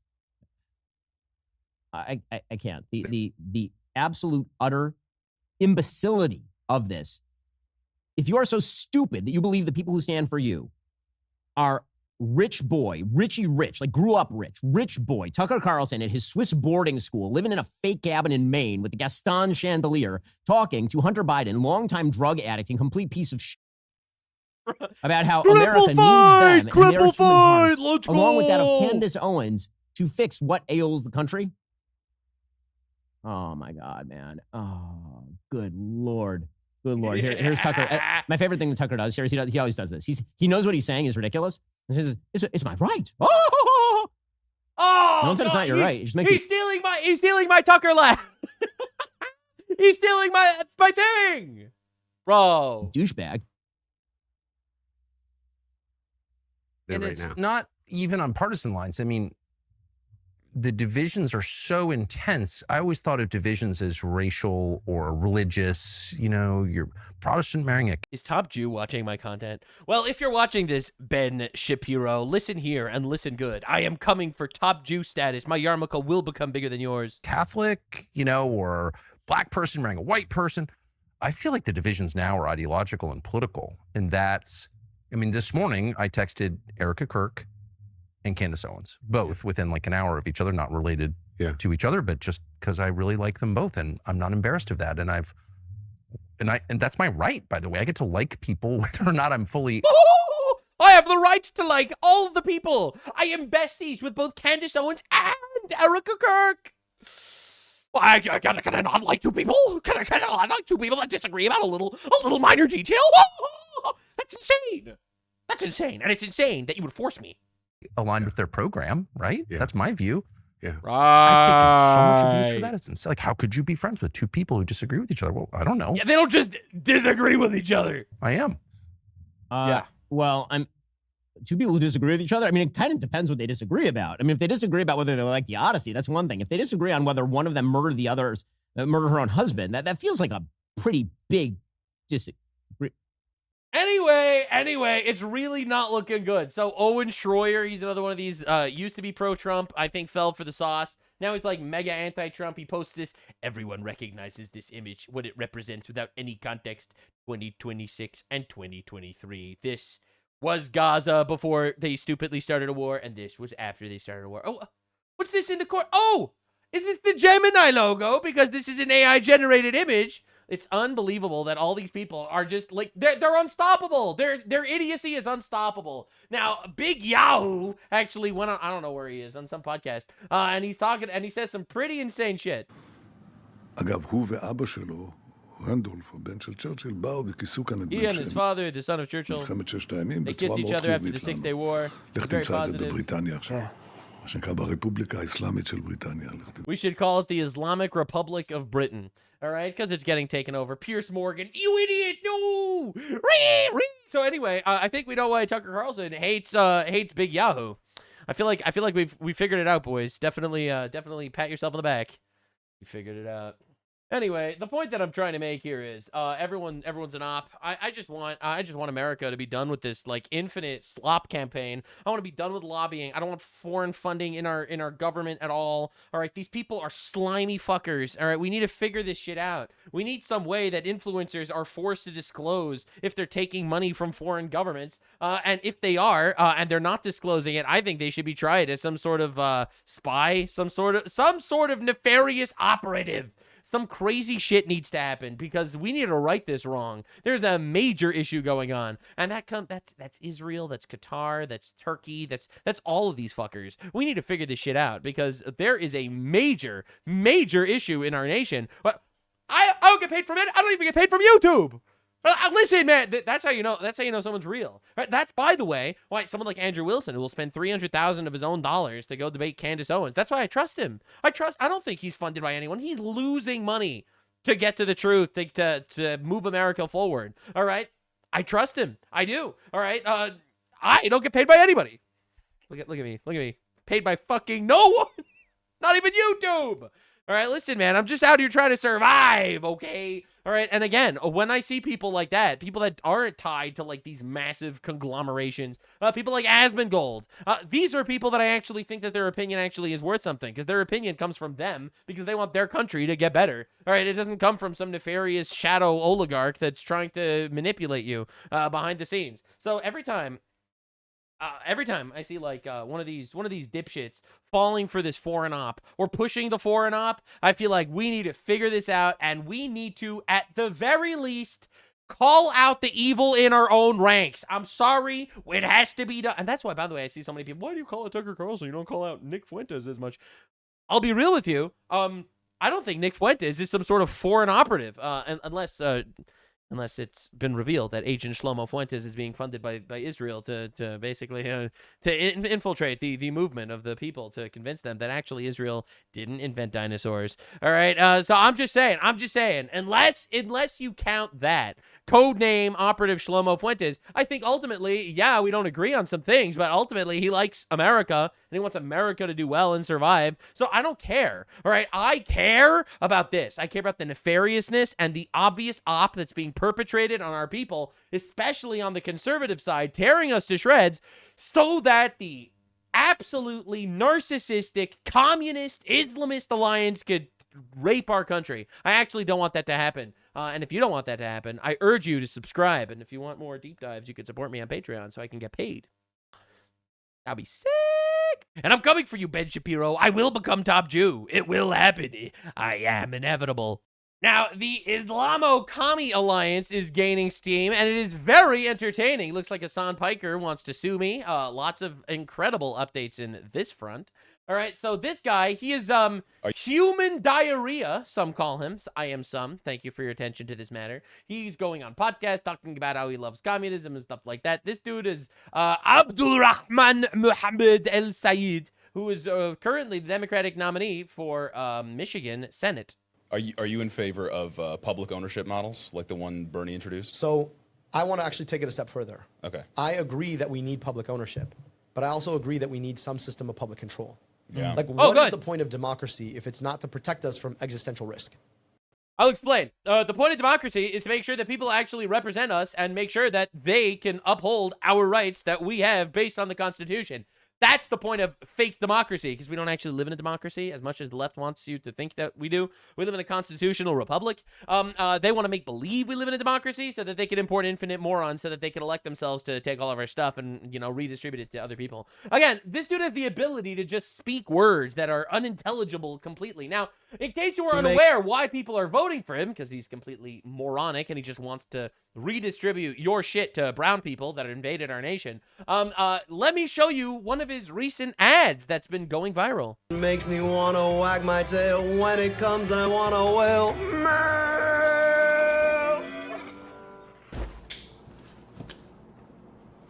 Thanks, mailbox. Ah. We just got a letter. We just got a letter. We just got a letter. I wonder who it's from. Oh, it looks like my... By the way, I just want this to be known. When I call the Democrats mentally stunted children, and I get hate for it, I want you to remember this moment. Ballot. Brought to me by my Secretary of State. Wow, is this made? Medically assisted in dying? Wow! I totally wanted this! And with it, I can participate in democracy. The first day that I can turn this in is June 25th, but it has to be postmarked by July 21st. Or I can drop it off up until Election Day, which is August 4th. Thanks, Secretary of State. Thanks, mailbox. Votes gonna do, we can too.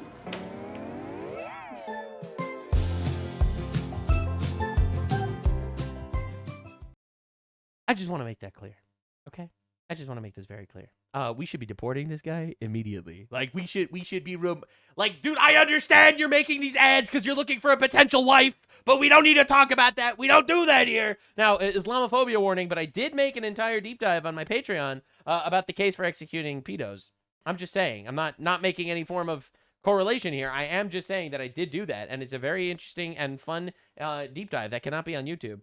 No, unfortunately, gouging your eyes out is not acceptable, but we will move on. Now, if you think that that's the worst update for this guy today, you absolute buffoon. Democrat Senate nominee Abdul Rahman Mohammed Al Sayed reportedly oversaw the euthanasia of over 4,600 cats and dogs during his time as the executive director and health officer for the Detroit Health Department. A former animal control officer described the department's shelter as a slaughterhouse. That's right. This dude did dog genocide. Now, by total coincidence, he is a Muslim. Now, people in my chat are saying that there's some sort of correlation between Muslims and killing dogs because the Turks killed 1 million dogs and because the Moroccans killed 1 million dogs and because Muhammad hated dogs and told Muslims to kill dogs. But I personally think that all cultures are equal. And if I was forced to choose between the dogs and the Muslims, the choice is a pretty easy one, actually. So I actually think that all cultures are actually equal, guys. Right, YouTube?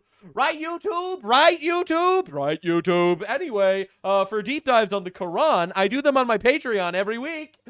They get spicy. It's great out there. In my most recent Quran deep dive, we talked about how actually the forefathers were Abraham, Ishmael, and Jacob. I don't know how that works, but the Quran said it, so I guess when Abraham was in Mecca with Ishmael, he decided that Muhammad was actually right about all the things. That's right. It literally says that in the Quran. You should subscribe to my Patreon for those deep dives. It's pretty great. Now, anyway, it gets worse out here. You know, Abdul El Sayed literally oversaw the murder of over 4,000 puppies and kittens. Again, this is like, this dude should be unelectable unless the people voting for him, you know, they were just they're this age. You know, I'm just saying. It's like On the one hand, he did kill 4,600 dogs. He did genocide dogs. On the other hand, he does seem to like Blue's Clues, which suspiciously has no dogs in the ad. I'm just noticing, guys. I'm just noticing. It's a little weird. Now, Abdul El-Sayed is set the headline for an event along a Pakistani cleric who forced his 13-year-old niece into marriage. Now, again, people in my chat are making a statement that Muslims and pedophiles are cultures that are intertwined, but I reject it entirely because all cultures are equal. Threw up in my mouth a little bit while I was saying that. But the truth of the matter is, this is pretty wild.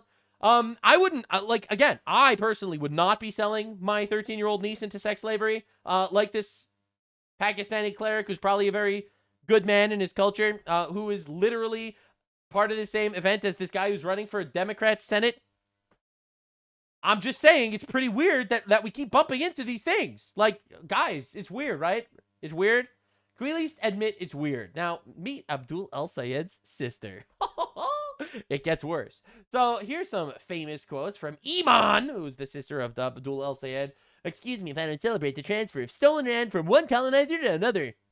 Tell that to the Muslims who conquered, like, half the world. Trying to figure out how, if I always hated fireworks, if I recently become old. Lord, please help me have empathy and compassion for the people who are just now discovering America as a pretty evil place that hates indigenous, brown, black, and blah, and blah, and blah, and hates all those guys. If I wasn't attached to genocide, Thanksgiving would be a lovely holiday. People declare together and declare gratitude. Who the fuck are you? Literally get out of our country. Like, why are you here? Like, it's unbelievable. Holy crap. People gathering to declare gratitude and eat a meal and need to exchange buy gifts and food. It's nice, but settler colonialism, again, coming from a Muslim. I just want to make this clear. The entire Islamic world is colonized. All right? I was anxious that my 5-year-old niece had been fed some settler colonial propaganda at school, so I asked her what they learned about Thanksgiving. Her response was turkeys. I hope the whole world rises against U.S. empire. Literally a traitor. Can we get rid of her? Like, why do we need these people in our nation at all? The answer is obviously we don't. It's insane that we're forced to do this. It really is. It's crazy that we should be forced into this situation, that these people exist in our nation. It's crazy. It doesn't make any sense at all. Like, let's be honest for even a second. This is ridiculous. There is no level of logic that could possibly be used to explain why this person needs to be here. Because she doesn't. All right, and I will vote for whoever is willing to remove all these guys. Now, this is an October 7th celebration video from Abdul El-Sayed's sister. October 7th, notoriously massive terrorist attack, killed 1,300 Jews, raped a lot of women, kidnapped them. The narrative that might equals right, the narrative that we should just give up and accept an unjust status quo. God is greater. W God leveled Gaza.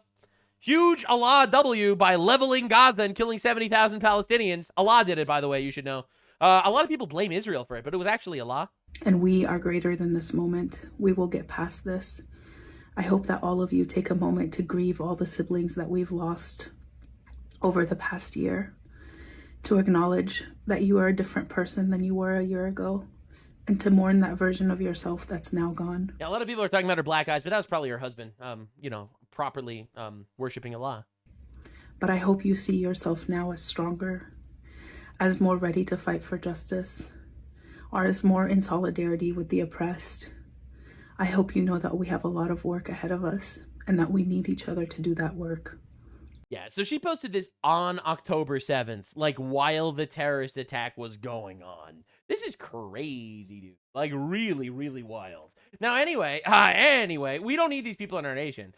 She says, I hope the whole world rises against U.S. empire. Elon Musk responds with, she's a traitor. It's pretty obvious. Like, it's insane. Now, if you look at the actual polls from Michigan, Mike Rogers is at 56%, and Abdul El-Sayed is at 42% among white people. However, among non-white people, Abdul El-Sayed is at 70%, and Mike Rogers is at 28%. It makes you start to wonder, why are they importing all these foreigners? And the answer is simple. It's because they vote for the radical leftists. That's why they do it. It's really obvious, actually. If we would be looking at white votes, Mike Rogers would win by a landslide. If we look at non-white votes, Abdul El-Sayed would win. So it's almost like they literally import an underclass into society because they want to utilize human cattle as their voter base to put their dipshits and radicals in positions of power.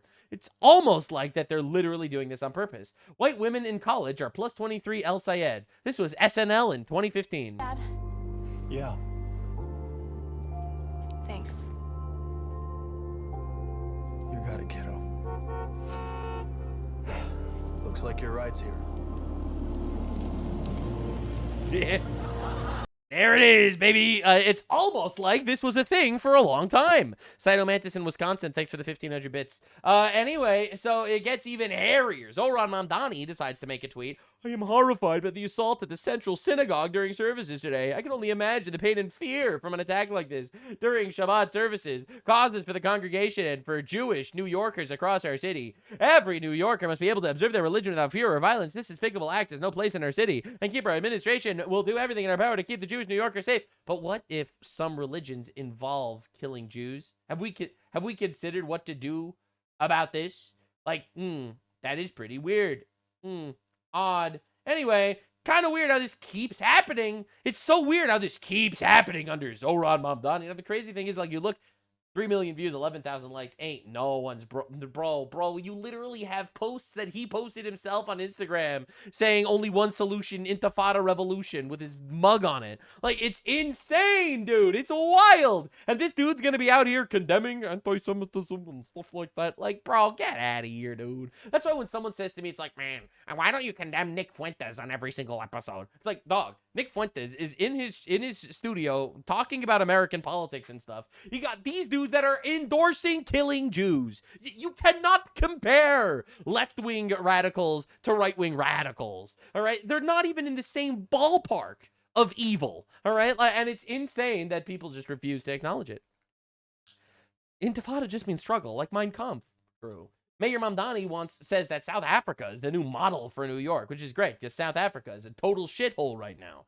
Fantastic stuff. Now, Ted Cruz posted this. The new voice of the Democratic Party. This is someone who endorsed both Zoran Mamdani and Abdul El Sayed and campaigned with both of them as well.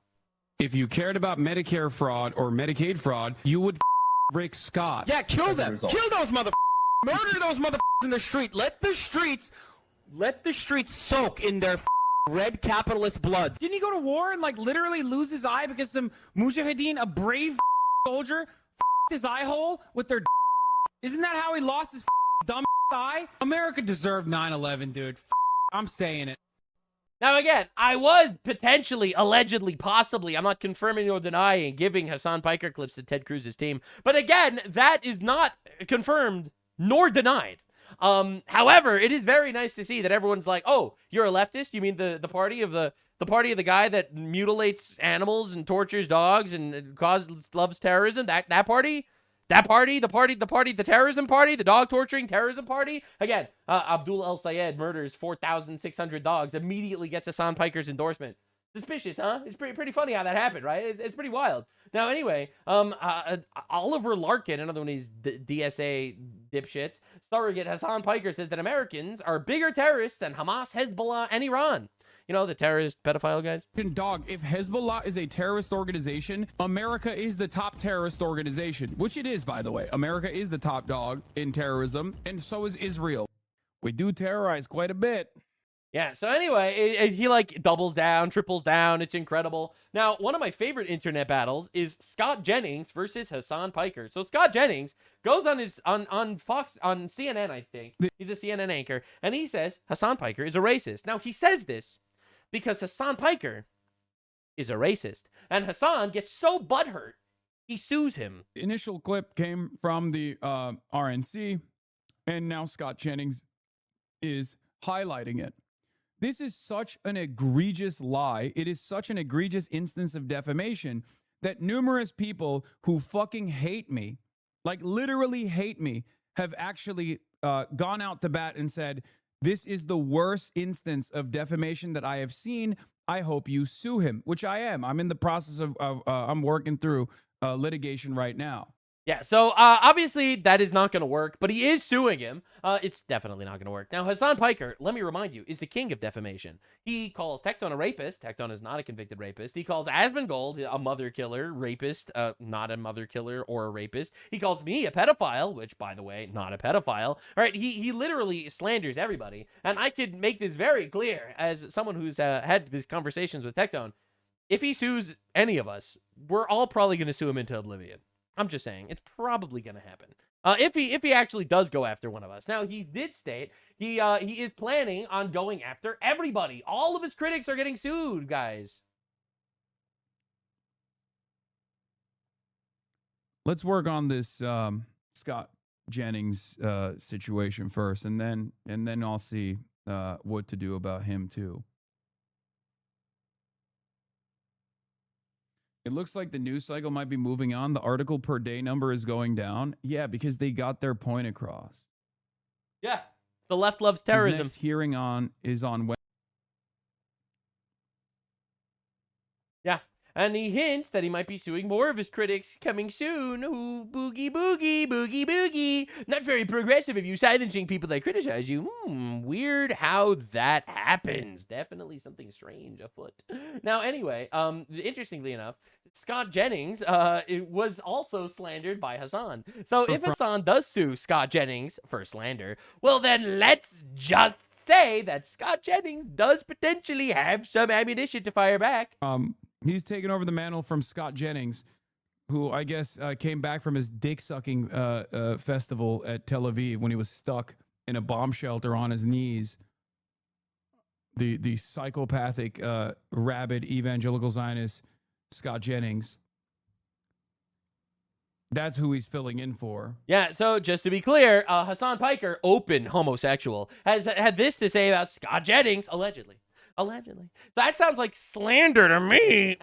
Awkward. Now, again, Hassan threatens to sue everybody, from me to more Pegasus to Tectone to Scott Jennings. So who knows what'll end up happening. But Hassan, I have terrible news for Hassan Piker. A terrorist is going to jail. No. So Luigi Mangione is pleading guilty to murdering an innocent man. Yes, potentially a piece of shit, which he probably was. But this is what we call murder, actually. And all of Hassan's chat just absolutely so heartbroken that a terrorist is going to jail. No. He researched where Brian Thompson would be. No, but he was a Chad. Investor conference in Manhattan in 2024.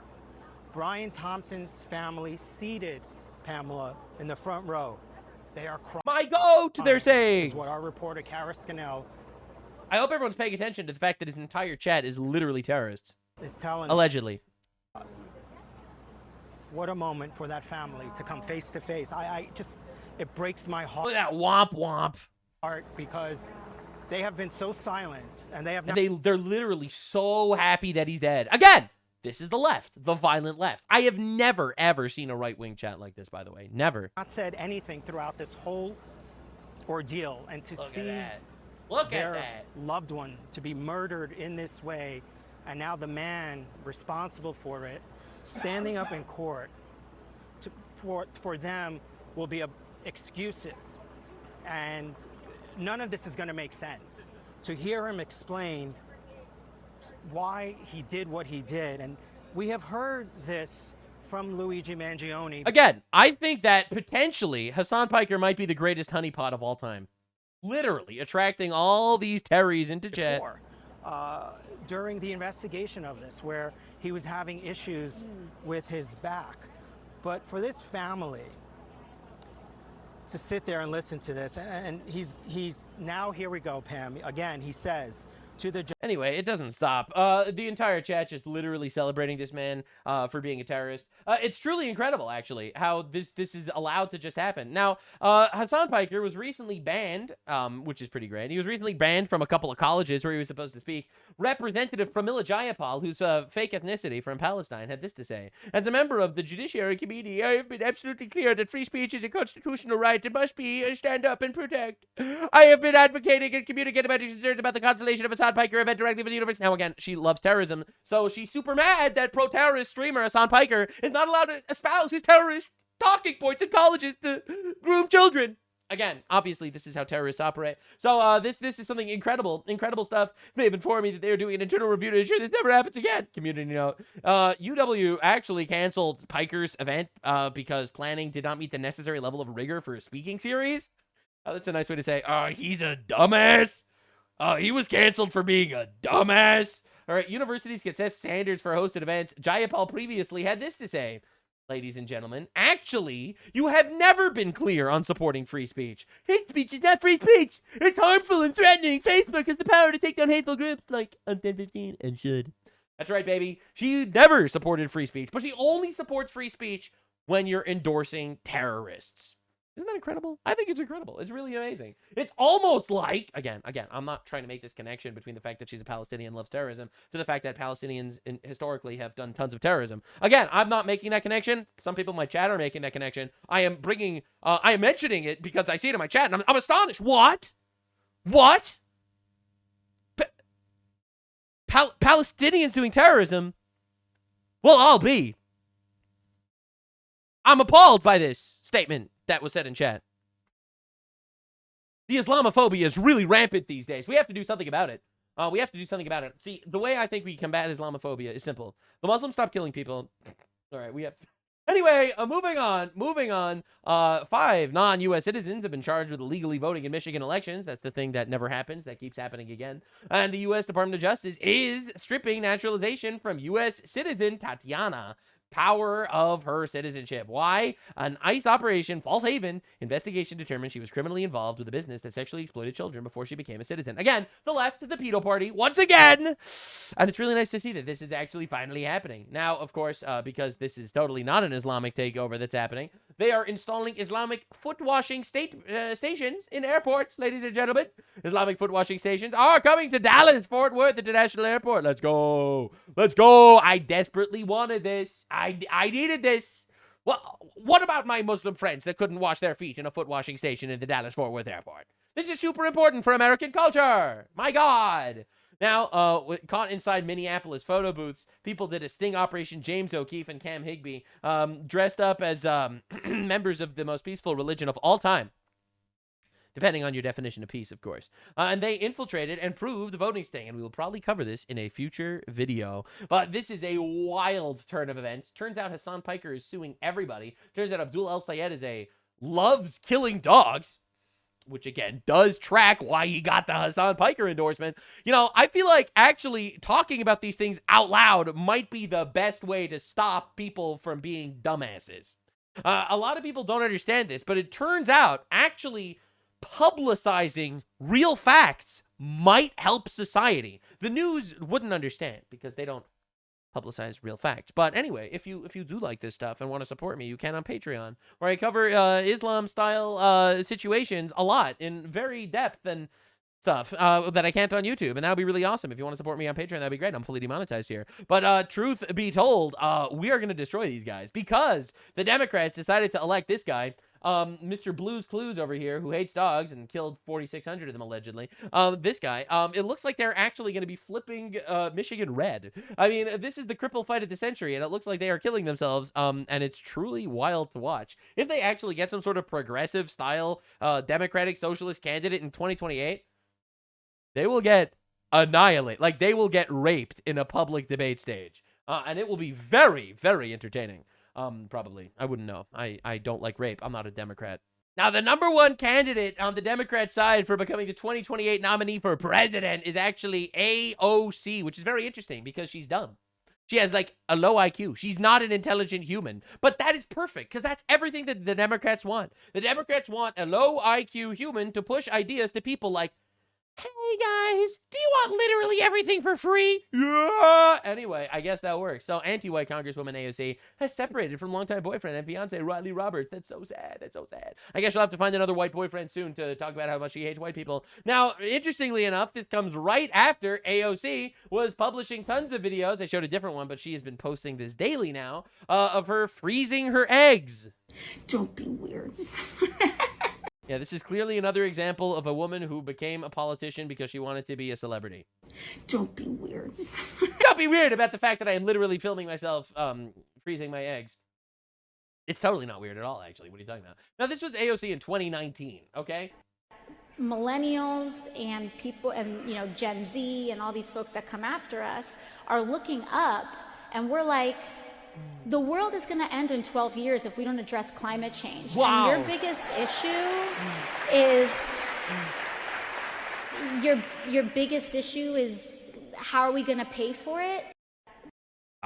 What? Anyway, so this was in 2019, so that means 5 years from now, the world is ending, according to AOC's timeline. So why is she freezing her eggs? She's freezing her eggs so that 5 years from now, the entire world could get destroyed because of climate change, this thing that doesn't actually exist. I mean, like, I love how everyone, like, every scientist is like, climate change, and it's like, bitch, you ever heard of the Ice Age?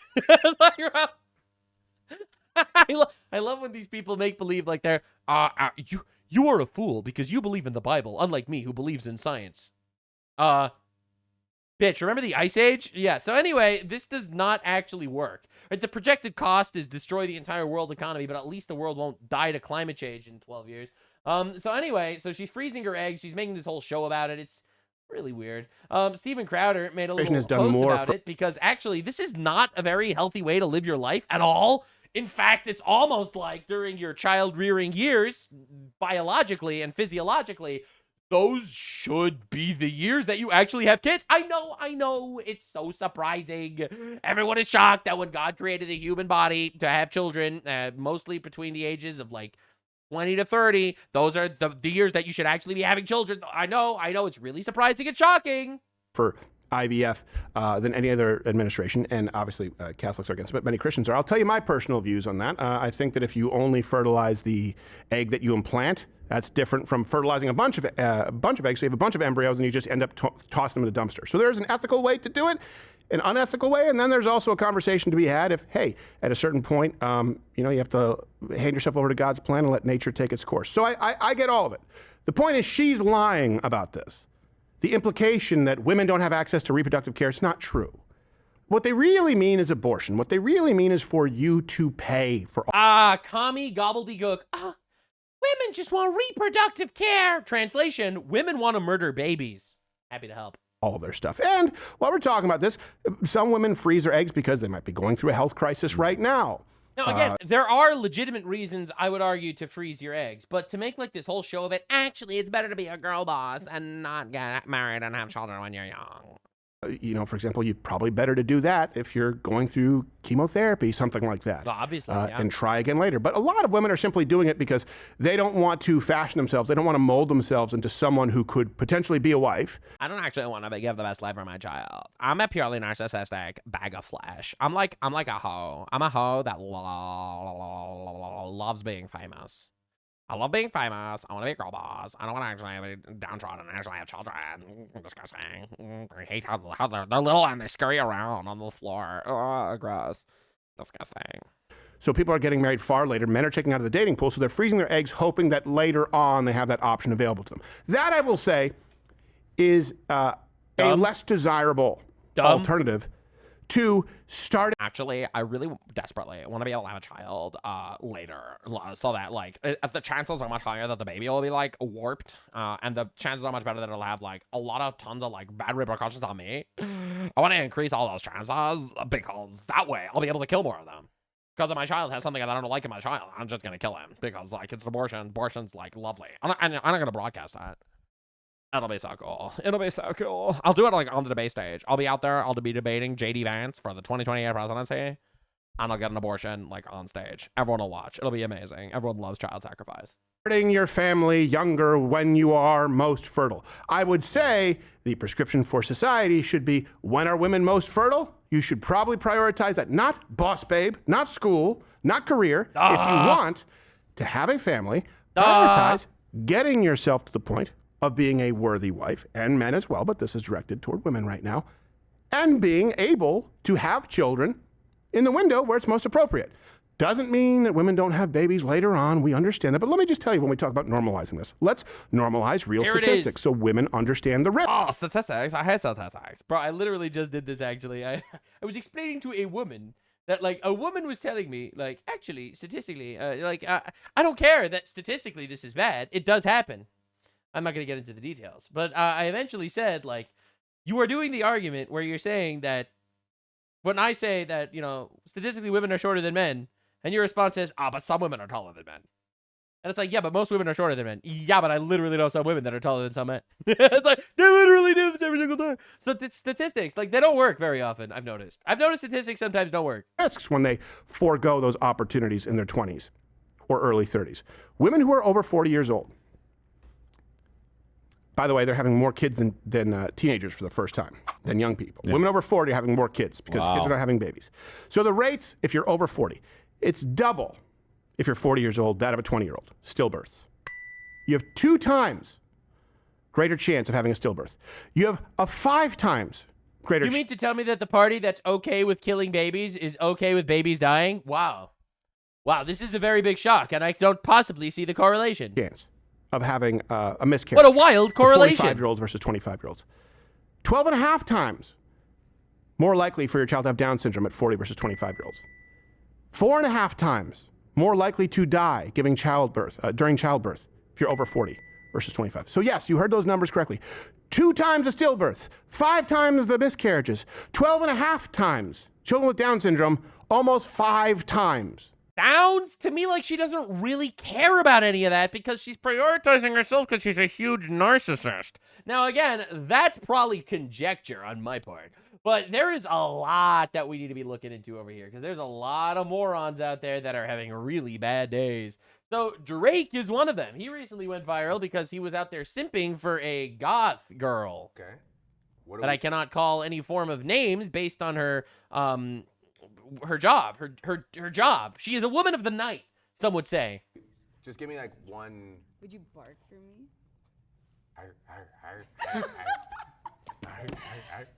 Good boy. Yeah. You know what the role play I'm like, I know exactly what to do. You know what? Never mind.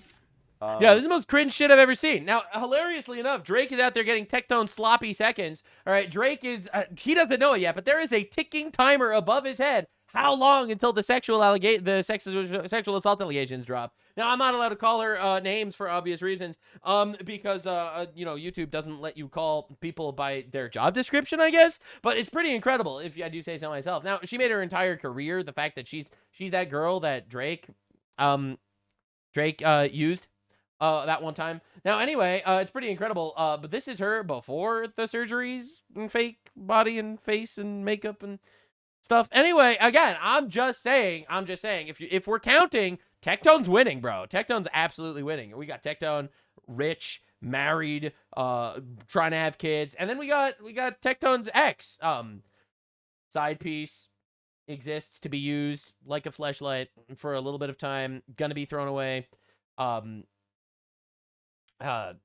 Can't list her actual job description in any way on YouTube. The point that I'm trying to make is, bro dodged a bullet. Oh my God, did bro dodge a bullet? So again, this is the thing. Now, obviously, here's another instance. This is Dean Withers, or life destroyed by woman. Many such cases. So Dean Withers out here, he is.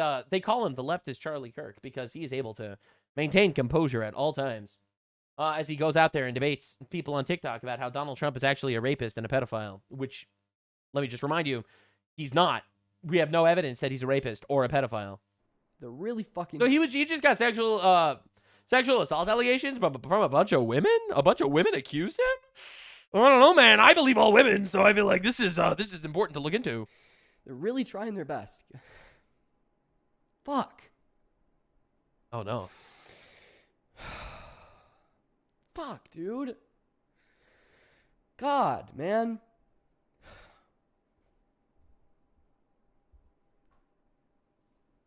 Yeah, so a lot of people say, but Nux, where's your compassion? My compassion is for the women that are all his victims, allegedly, right? Like, that's where my compassion is supposed. That's what he told me. He told me I should believe every woman. But if I don't believe the women that are accusing him, then I am actually disrespecting him. I mean, I feel like not enough people are actually addressing this the right way. Okay? He thinks that I should respect women. So out of respect for him, I will respect the women that are making these allegations against him. Man, it's crazy how he literally put the power in their hands to destroy his life, and then they destroyed his life. Man, the consequences of your actions, they really suck, actually. Man, it must really suck to live in a world that you created. Man, what a colossal L, baby. Now, I'm a good man, so I see this man suffering, so I'm obviously going to do what he would do, and that is believe the women. I'm sorry. I'm sorry. Look, I'm sorry if I'm being glib here, if I'm laughing about the guy who literally has been calling Donald Trump a rapist pedophile with no evidence, is out here being accused of being a rapist with no evidence. Fuck, dude, that's brutal. That's rough. That's rough, buddy. Man, hope everything works out well for you or something. So anyway, just a truly horrible situation or something. Truly a horrible situation or something is what I'm supposed to say, right? Right, guys? Right, chat? Chat, do we agree? I'm looking at the chat for my opinions like he does. Man, I hope he has his vape pen for therapy purposes. Anyway, so this is a former conservative minister, Edwina Curie, and she has a pretty interesting solution to a very obvious problem because women are cooking. Women are cooking on the timeline today. So this is the Moroccan invasion into Spain, which just happened again. All right, so apparently, hey guys, another 10,000 Moroccans have invaded Spain. Again, I personally had nothing to do with this one. All right, this time it wasn't me. Again, every Jew has the latent power to control several Moroccans and help them infiltrate Spain. This is just a known fact. Everyone knows that Jews can control Moroccans with their mind. I personally did not do this one. All right, I didn't do this one. It was my day off. I don't know which Jews were behind this one, but it wasn't me. It probably wasn't the fault of the leftist policies that makes them literally not have a border and give them free healthcare and housing. It probably has nothing to do with that. But anyway, I'm really glad that finally the Europeans are finding solutions to this problem. The obvious thing that 1,200 young men are going to need in the middle of a village like Little Piddington is a brothel. I don't think they're going to provide that. I have a feeling that's not going to be allowed. Why do they need a brothel, Edwina Curie? Why do they need... Is it because they rape a lot? Is it because if they don't have a brothel, they'll rape? Now, I wouldn't make that statement. I personally would not make that statement at all, because I think all cultures are equal. But you seem to think they'll rape or something. Again, this seems to be what you are thinking. I would never make that claim. Now, anywho, apparently... this clip, I missed it. This was going viral. People sent this to me. They told me I needed to react to this, and it's wild. And we're doing woman segment. So on every woman segment, absolutely nothing needs to have an Aspen Gold clip. Nothing will prepare This you was just going viral like a week ago. for what this wheelchair user does when the chairlift at the train station doesn't work. This has 17 million views. God damn. Yes, I've been waiting for this coverage. I didn't even know about this. I didn't The know this was lift's happening. down. Rip. Here's what happens if you're a wheelchair user and the lift breaks at the train station. This was Manchester Piccadilly, and when I arrived, the lift was broken and I had my chair and attachment. I spoke to the staff and they brought down a stair lift. That's nice.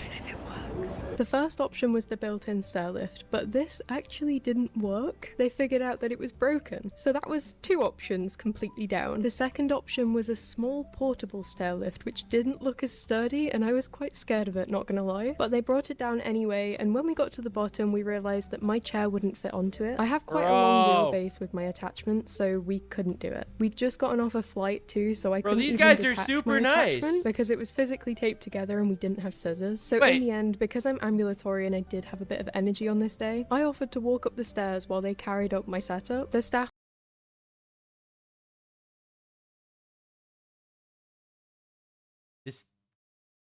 This has to be trolling. Bro, what have we done that made women this entitled, man? What have we done? No. Oh my god, bro. were really helpful in this case, but I'm not sure how it would have been fixed if I couldn't walk up the stairs. Travel is really unpredictable anyway, but if you add in being a wheelchair user, you never quite know what's going to happen or how to get to your destination. So traveling with a disability is a roller coaster. I'm not ready to get mad. She shouldn't be able to vote. I'm just letting you know she should not be allowed to vote. I'm just saying it clearly. If you are self-diagnosing with like mental illnesses, then you're just too mentally ill to vote. Oh well. So they actually don't hear my tics. No, that's not the same person. No. This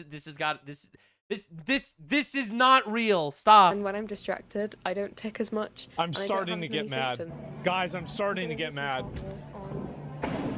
You just do. I don't know what if a suits your wheelchair would be body and what enough. suits- This is and if the- that's all. So I'm really glad that I can go. That's insane. Trying to do a COVID test with, wait, she has Tourette's too?